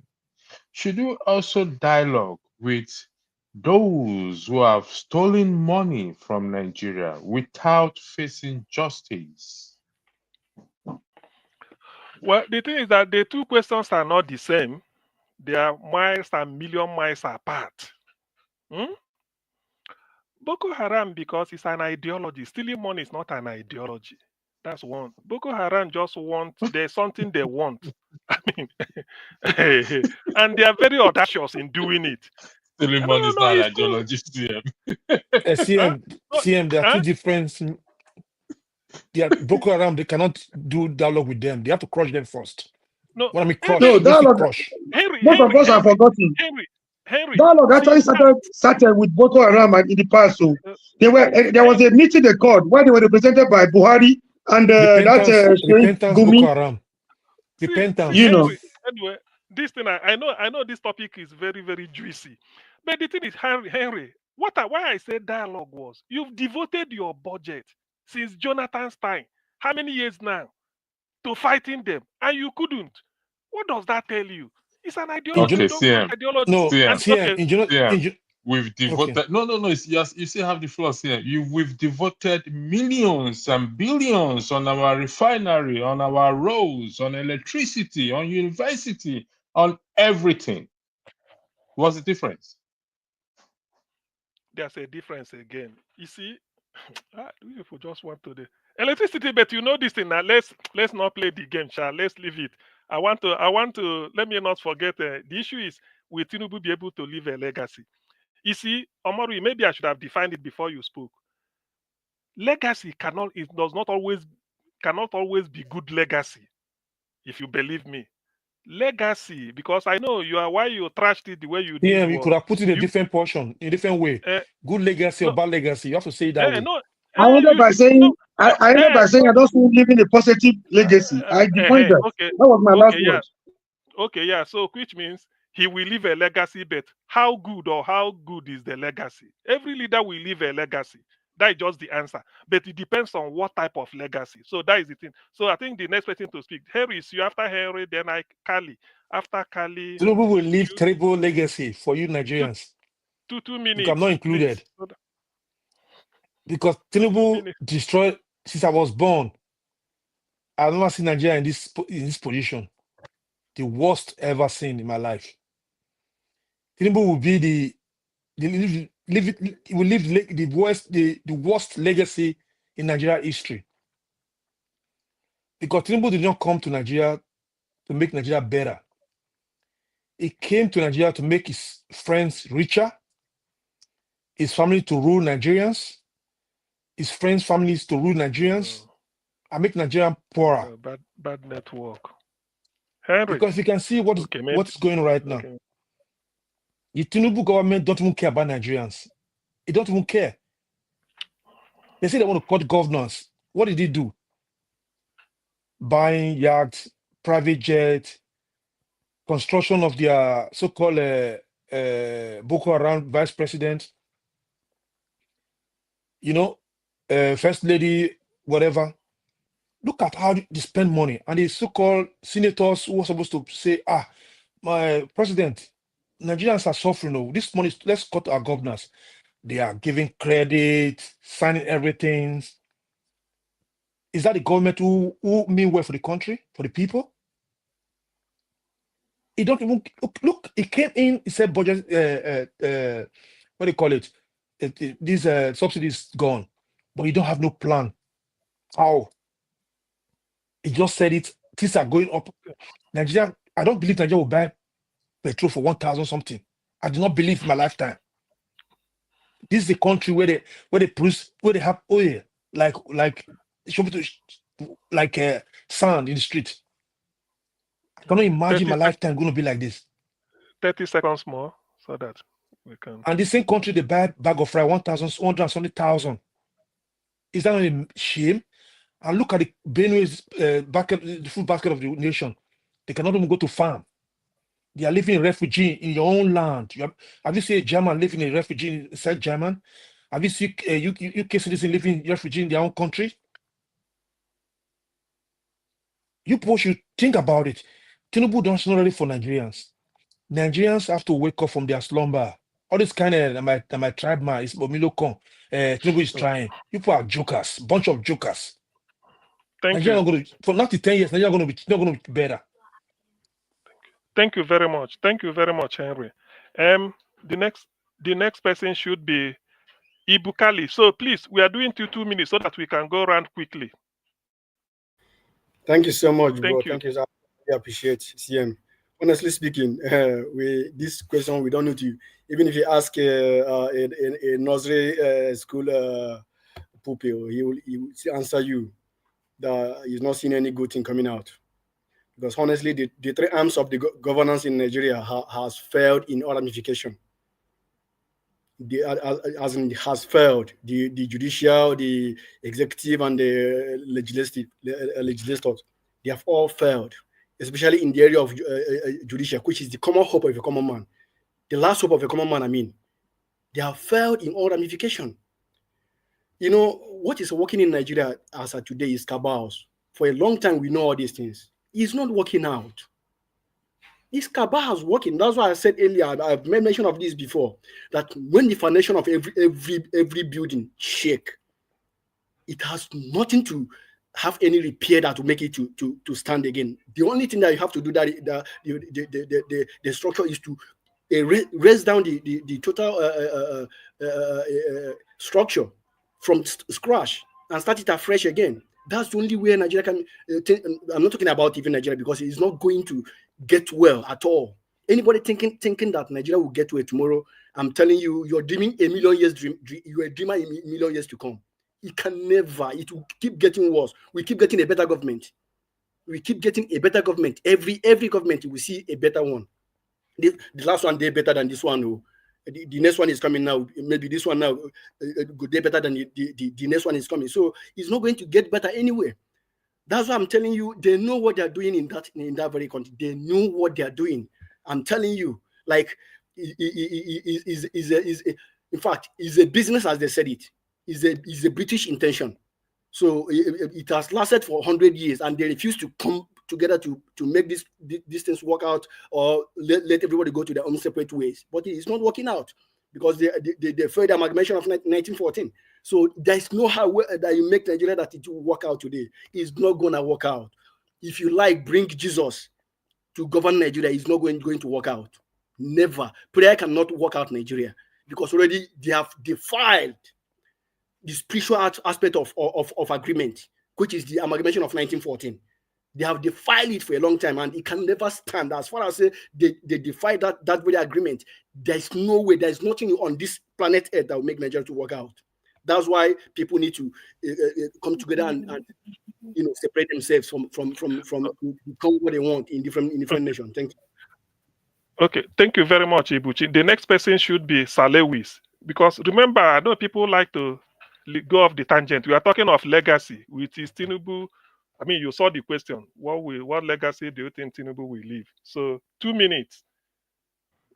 Thank you. Hello, everyone. I think that the fact speaks for itself. We can see what is happening right now in the country, and we can see where we can see the policies. We can see what is happening, and in regards to the governance and everything. Like Rafael saying, you always say on RS TV, Nigerians are not ready. You can't. When the foundation is faulty, what can the righteous do? Let's just go back to looking at the foundation, the inception of this whole thing. I think we have to get out of a place where people are fighting for power. They're not actually fighting because you think the current government is not working. You think your policy will be better to serve Nigerians, like we see in other developed nations. When your only fight is to have the power, because you are being backed by some certain individuals, that's a big problem. So the legacy, of course, Africans are used to having leaders who came in and abused the office, and so it's become something that we are used to in Africa. So at the end of the day, I think it's just a few years to come, 2 years to come, going to have a re-election, and I will see what happens. And if by then what we have right now continues, then if Nigerians are truly given the right to truly exercise their franchise to elect a new leader, then if it happens to get re-elected, okay, shame. And if someone else who's better ready to serve is elected to power, comes in, good for Nigerians. But we have to understand that when people talk about corruption, say you're the person in power, it's a large numbers of people. And going back to, I don't want to digress a lot. Just the question that Mr. CM was asked about if you can dialogue with Boko Haram. Well, I think that can actually happen. Sometimes I think the government can engage them in discussion, because look at what happened in Afghanistan. After almost 20 years of battle, the US still ran out like, they still abandoned the country, and the Taliban that they went to fight took over the country. I kind of think they could have had maybe taken a different step in handling the situation. But yes, we are where we are. So the legacy of Tinubu, honestly, I do not see. I don't think it's going to be something different from what we are seeing today. But hopefully, I'm still hopeful that it gets better. But if it doesn't, in a few years' time, there'll be a re-election. Thank you. CM, okay, I want to say something, please. I want to say something. Give 30 seconds. Yeah, what is Somebody it? put me on timeout. Your system just is wait. not that good, though. Just wait. It keeps logging you off and on.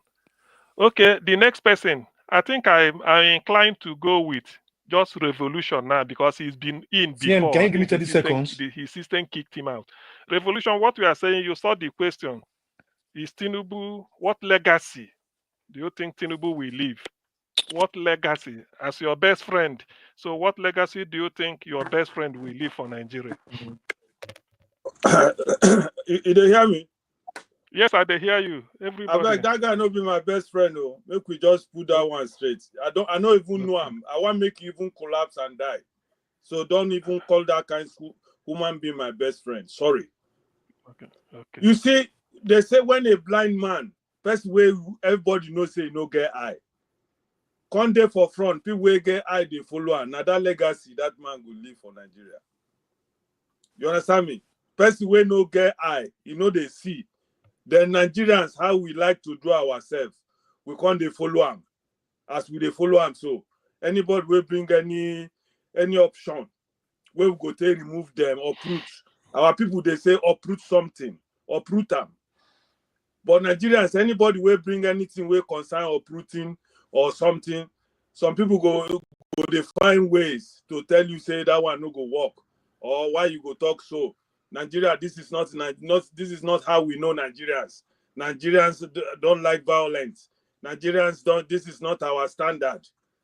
Then go still come out for this your program now. They tell you say Tinubu is not working.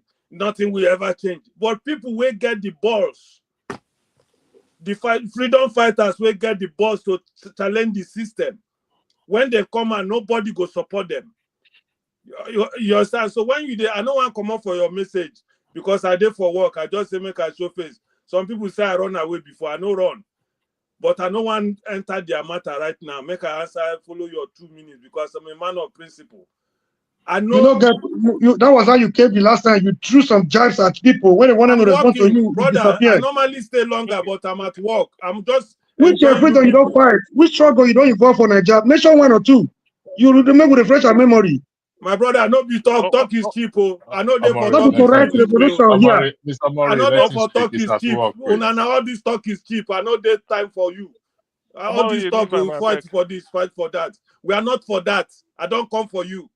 CM ask question. You put me for hold up, man. When they insult me, you're not doing anything about it, yeah? Okay. You put me for hold out for comment section. So what I'm saying, do it here. This man cannot make any legacy. The legacy Tinubu will leave in Nigeria for Nigerians is what we are seeing. Now they say picking where go walk. When he's begin crop, now we go no say go walk faster. He won't leave any good legacy for Nigeria. Thank you. Okay, thank you very much, Revolution. Actually, well, the thing is that sometimes you have to ask the question, you know. Yeah, give me 30 seconds, please, because I'm hungry right now. Kulanta will inside here, they insult people here on comment section. Nobody put up for hold out. When I reply about they put for hold on. Why is it like that? Is it bias? Please, exactly. This comment, please. Somebody came in to be a panelist. He didn't commit any crime now. You can always come in. Don't just be there and insulting the people on the panel. I reply Kulata, they put him for timeout.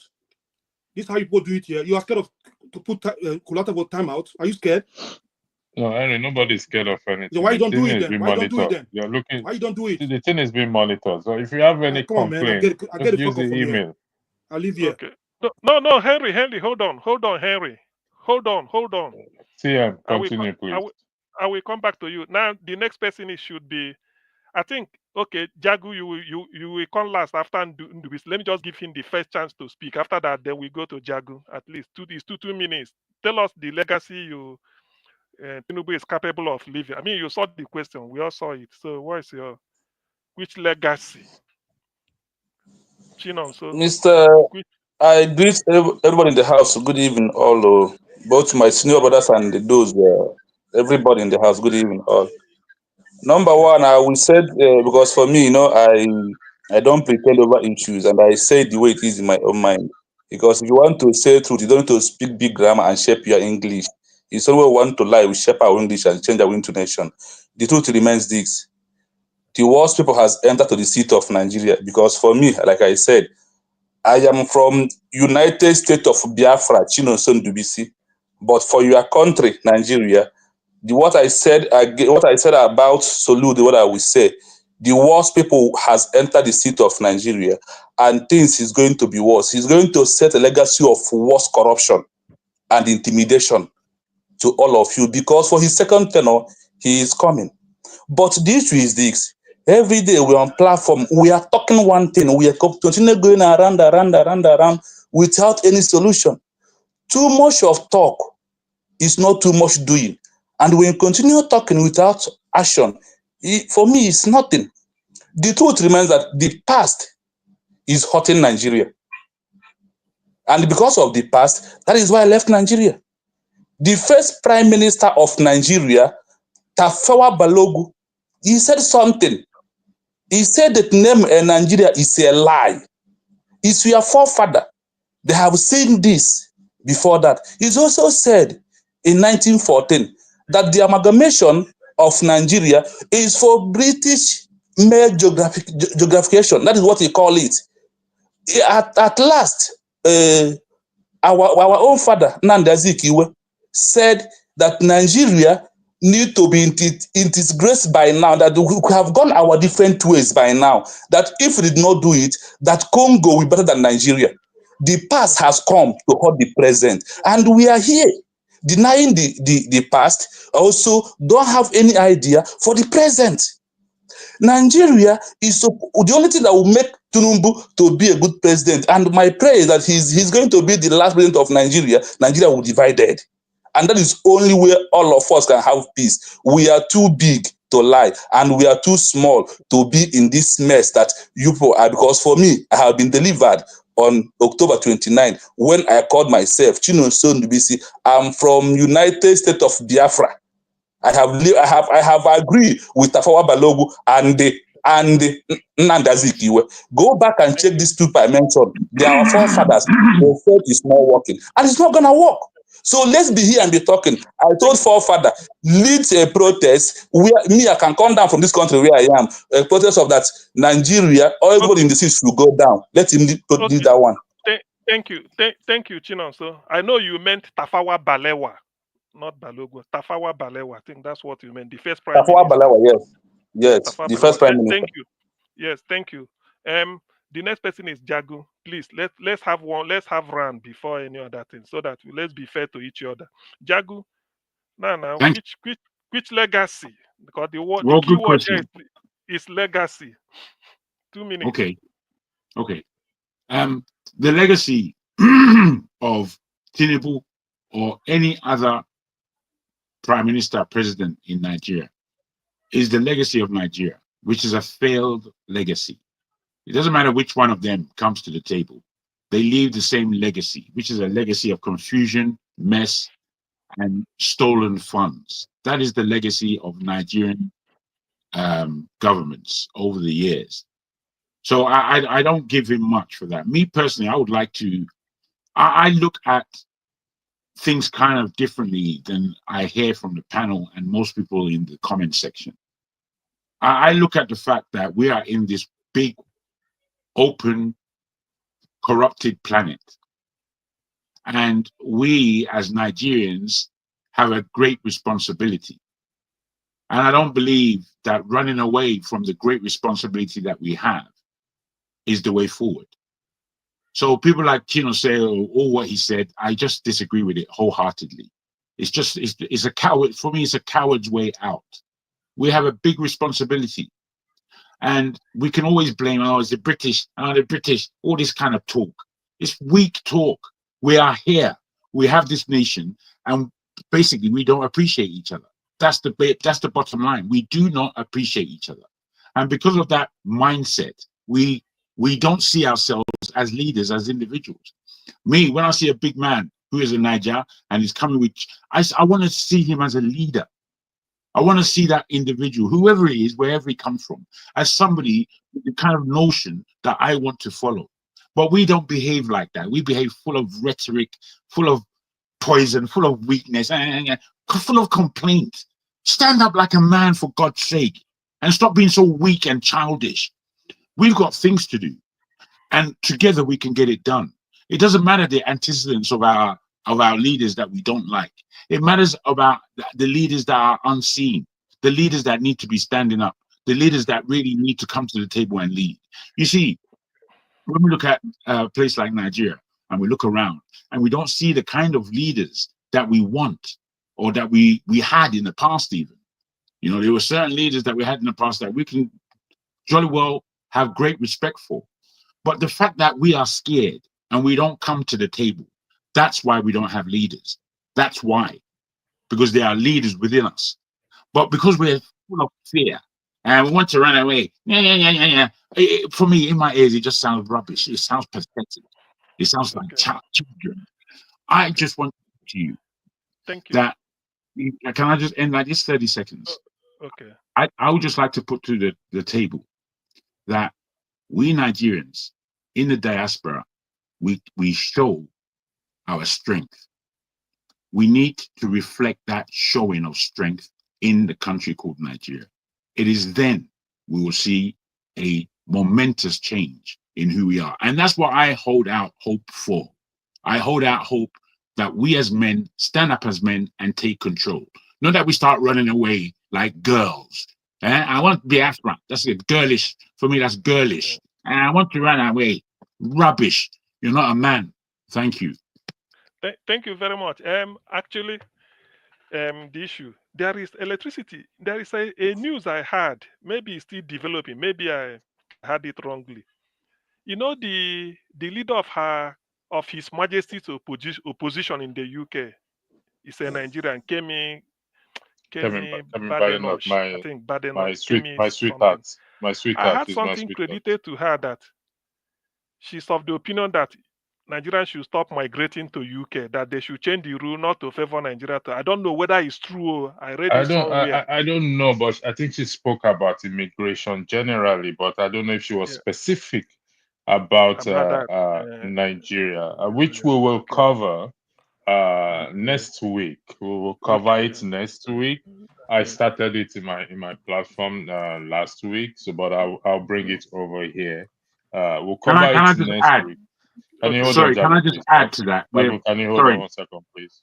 Can you hold on? Which we will cover next week. CM, I will appreciate if you oblige me by looking at the Dr. Damage's show for this podcast. We are having 3 important podcasts next week.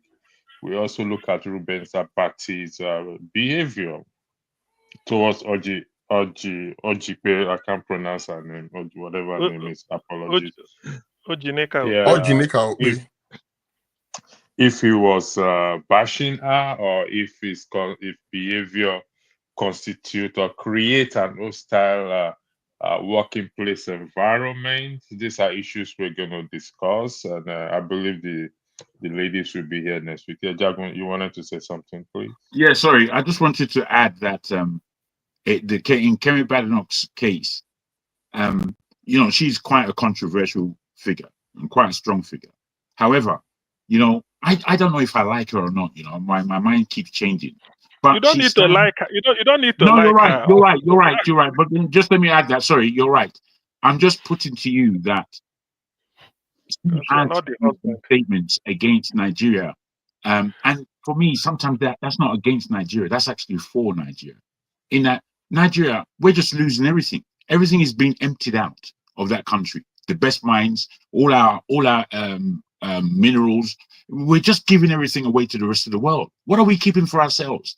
I think we need to really stand up. We need to stand up. Thank you. Okay. Thank so you, Sia. I can hand over to you now. So that Yeah, thank you. But Sia, please, can you take a look at the Dr. Rudolph platform during the week? And if you are obliged to come in, please oblige me to come in. Please come in during for what is going on. It's in the matter of Kemi Badenoch. Okay. Come again. You wanted to say Today something, Sia? I said today is Sunday. Sunday. Which particular day of the week, or just? Definitely Friday, Thursday, Okay, Friday. Those 2 days are definite. Okay. Yeah. So those 2 days are definite. So it will give me time. It will give me time At to what adjust. time? At what time? Thursday, Friday. At what It's time? mostly in the evening. It's always in the evening. So I try Like to. what time? Because we took with times. Nigerian time. Nigerian time. So I mean, just take a. I mean, if we are going by time, we're not going to be able to please everybody. So whatever I said. What I'm saying Nigerian time is that we take our bearing. Yeah, we take our bearing from Nigerian time. For Thursday, we can say between 8 and 9 p.m. Nigerian time, if that is okay. And Friday between 8 and 10 p.m. Nigerian time. I will set up the broadcast. So it could be 8, it could be 9, it could be 10 p.m. Okay. All right, that would be great. Yeah. So we're gonna, but I want us to touch on. I will give every one of us 2 minutes or 3 minutes in the matter of, if you can do the 2 topic in 2 minutes or 3 minutes, that would be nice. In the matter of Kemi Badenoch, for me personally, no, in the matter of Kemi Badenoch, let's leave what's his name, Ruben Abation. For me personally, I mean, I have a soft spot for her anyway. She's doing a great job, even though whether she plays political game, whatever it is. She's one brain in Nigeria we've lost. We have a lot also we have also lost. And for her to rise to that position, we have to celebrate I don't know her private life, but apart from the public, like I've seen, heard a lot of her speech. She's not arrogant, and she's not opinionated. She make her point across. In the matter of immigration, I've listened to the speech. She wasn't direct at Nigeria. There's a thing she said: legal and illegal immigration. So she wasn't attacking Nigeria per se. So Okay. I don't know. Maybe she referenced Nigeria, but I have to listen in what context did she reference Nigeria. Thank you. Mr. Murray, you're next, please. Yeah, I don't have details of this particular topic, but then Nigerians being who they are, no matter what she says, they're going to read ministry. They're going to take her out of context. We should be aware of that. When Obama was the president of the United States of America, they wanted Obama to bring the United States of America to Africa. So a lot of them were disappointed, you know. So whenever, like you said, she's one of our best. We've lost to United Kingdom. So some Nigerians, in their myopic and view, the one who believe that, oh, now that she's here, she's going to give every Nigerian opportunity to come to the UK. When she's not doing that, they're going to fire her from left, right, and center. So that is not strange to me. You understand? So that's why the same reason you see some people in Nigeria are more supportive of Donald Trump, even than the Americans themselves, because they believe one or two things. When Donald Trump is there, he's going to make everything easier for them. So that's how the brain of most of our brothers and sisters work. So I don't have, like I said, I don't have the details of what you just said. Yeah, But then, we'll I'm not disappointed when I see Nigerians talking that way. Whatever she says in the direction of immigration, they're going to butcher her to pieces.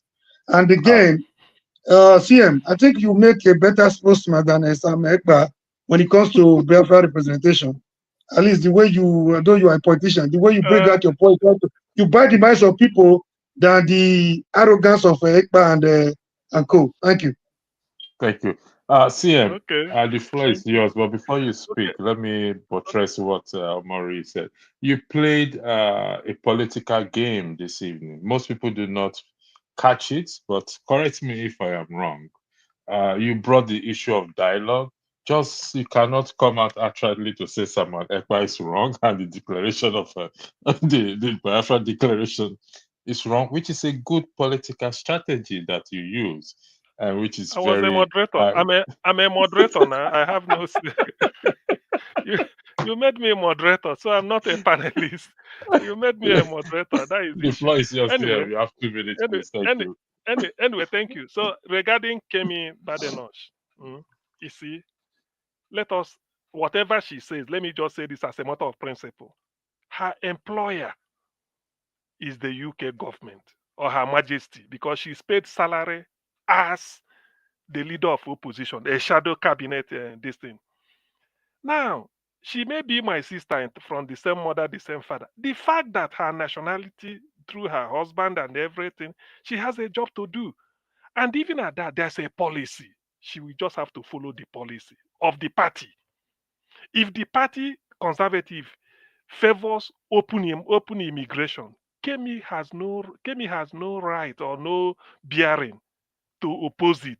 At most, they either they remove her because she's not following the party line or for one reason. Now, if the party is such that they want to manage migration or maybe they don't want it at all, Kemi has no right to go against it. It's either she resigns if she's against if the position of the party is not what she can defend, she will resign. I mean, just as well, let me just say step down as the leader. So, but we Nigerians or something like that, we see that I know that the way we do. The moment you speak my language, I bring you into my bedroom. Now we now make you share. Don't go to hotel. There's a place for you here to sit. It doesn't work that way in the Western world.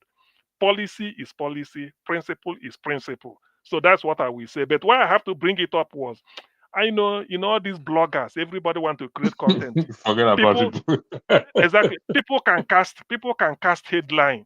That's why whatever I read, I keep it in mind for 1 week. If it's still in the news, in any way, I will pass it. So that's what I'm saying for that one. Then the issue Thank of you very dialogue. much. Then on the issue of No, dialogue, okay, on the issue of dialogue, I agree. I agree with most people. Agree that there should be dialogue, and dialogue helps because what you achieve by dialogue, if after expending your resources you come back to dialogue, it means you have to ask yourself, why did I waste all this money before? If in the end I come back to the table to still talk about the same problem for which I've wasted resources, both human and material. So that tells you that dialogue is the most powerful tool you use. So that's my submission. Thank you. thank you. Sir Lewis, you got 2 minutes in the matter of Kemi Lewis, please. All right. Kemi Badenoch, I beg your pardon. With what I've seen from Kemi, is one, I commend her for what she's done for herself. She's really built herself, and she's the leader of the Conservative. That's His Majesty's loyal opposition. So that's a good one for her. Nigerians should understand something, that Kemi is British right now, and she's in the British government, the opposition, the shadow prime minister. She's not there to serve the Nigerian interest. She's there to serve the British interest. So one problem with our people is that there's this high level of entitlement. I've experienced it before. When I was the HR of a company in the UK, a few Nigerians working under me, as many of them will just send me a message that, please, I'm running late today. Expect me to just accept them because we are friends. And that is where people, and when you begin to bend the rules to suit some people, you start having issues with the bigger house. So Nigerians should understand that. But based on Kemi's own submission, if they've listened carefully, she's not actually against migration. She's against those who come to the UK, not actually following the British values, because that's what we've experienced right now, and that has called for so much anti-immigration protests all over the UK. When some people come to the UK, some communities migrate to the UK. They no longer assimilate to the British values, try to impose their values on the British people, like you see in Whitechapel, where some Muslim communities, some Muslim communities saying this is a Muslim territories, and you're arising the British people, the English people in their country. Say, well, you see a girl, you say you cannot dress like this, a Muslim community. So stuff like that. So that's where they have a problem, because there seem to be lots and lots of people in the UK right now who do not no longer respect those communities. And Nigerians should also not fall into that categories, because if we were to go actually look at what happened in South Africa when many Nigerians were attacked, it was actually from this part of Nigeria, so respecting the host communities. If you go to someone else's land, respect the culture, respect their values. Don't try to impose your arrogance over them. So in the UK right now, that's a big discussion right now within the Muslim communities and other people. So that is where she's coming from. I've listened to so many interviews from her where she's talking about people not respecting the British values. People coming down to the UK, they're trying to impose their culture, their ideologies from the outside country into the UK system, which doesn't really appeal to the British system. So that is where our own stand is. So she's not actually targeting a particular country. Thank you for that. Jagun, Thank you. Yeah. You got 2 minutes, please, in the matter of Kemi Badenoch, please. Thank you. I like what most people have said on this subject, actually. And I think Kemi Badenoch is new to many of us. And to ascertain her character, her profile, and what she could possibly do for, in the position of leader of the opposition, and for the possibility of winning as prime minister of the country is a fabulous position for her. I agree with what most people, especially the last speaker, in terms of, as an individual who's worked herself to that position, she has no sort of liens on any one part of the community of Great Britain. But it has hurt me particularly that she kind of truncated, dismissed the Black community. And it hurt me, even though I've said what she said. I've said that there's no Black community in the UK. And I've said it largely from an economic power position. But are there people in the UK of African stock, be they Caribbean or African or wherever they're from? Have these people over the last 50, 60 years fought for their own communication as different people, and the differences between Caribbean and African? Have we had a long negotiation as to who we are? We have. Are we paying into the tax economy of the country. Yes, we are. Are we a special group that would need special attention for certain specificities that are in our community? Yes, we do. So for these reasons, there is a black community, and for a black woman to dismiss it, it didn't sit well with me. It didn't sit well with me at all.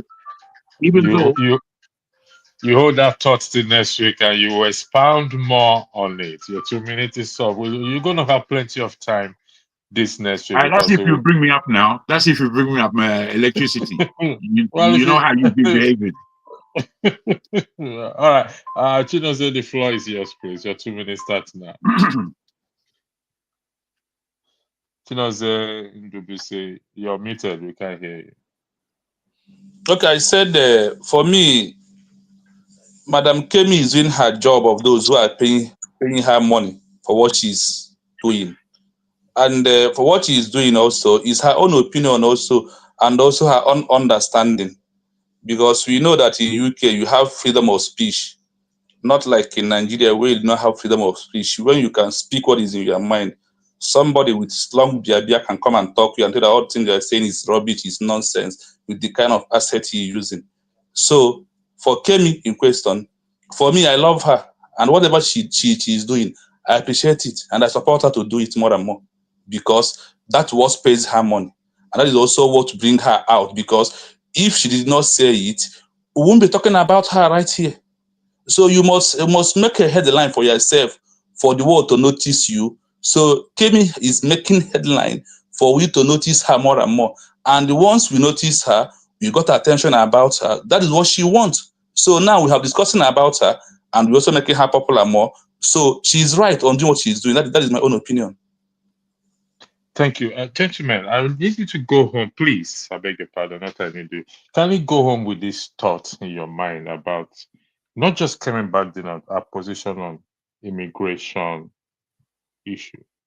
Should we be criticizing her, or those who criticize her? Thank you, Dr. Gomez. That's the reason why I love her. You just exposed my secrets. Dr. Gomez, thank you for that. The solar allowancing and everything in that area. Thank you for that, Dr. Gomez. Should we be criticizing her for immigration rather than trying to fix our own country? If she was a white lady or woman, are we going to hold the same position that we are holding today? Should we be criticizing her on the immigration, both legal and illegal, according to her Cotonou Code, but rather to fix our own country so that we don't lose such brains again? Gentlemen, I would like to thank you. Those of you in the comment section, those of you against Super Chat, thank you. Hopefully, God willing, inshallah, we shall meet here again on Thursday, Friday. Thank you for being a wonderful panelists. Thank you. Like I said earlier. Let them to like before they leave. Like the show, let them click the like. It doesn't cost anything. It's free. Like the show. I created something earlier that this broadcast, where is it again? This broadcast is for adults only and not given to its nature. And everyone has acted, behave well regardless. And the children did not come on the platform today. Thank you very much and have a lovely night. God bless you. Bye-bye from United States of Biafra.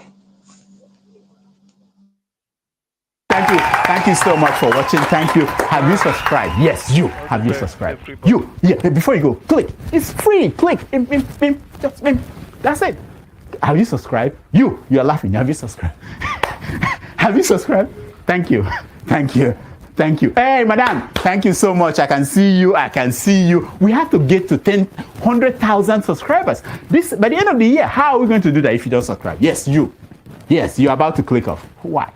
Have you subscribed? It's free.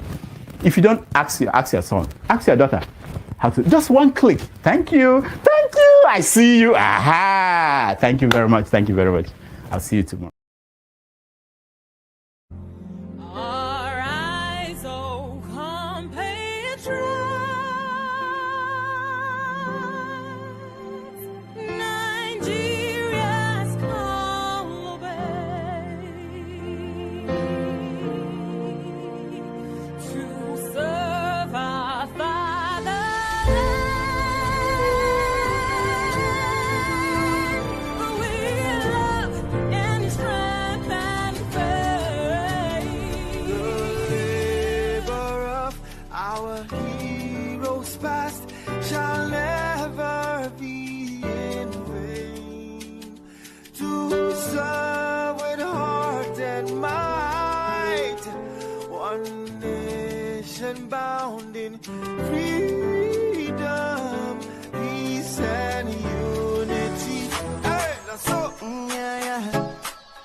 trust. Nigeria call obey to serve our fatherland with love and strength and faith. The labor of our heroes past shall never be in vain. To serve with heart and might, one nation bound in freedom.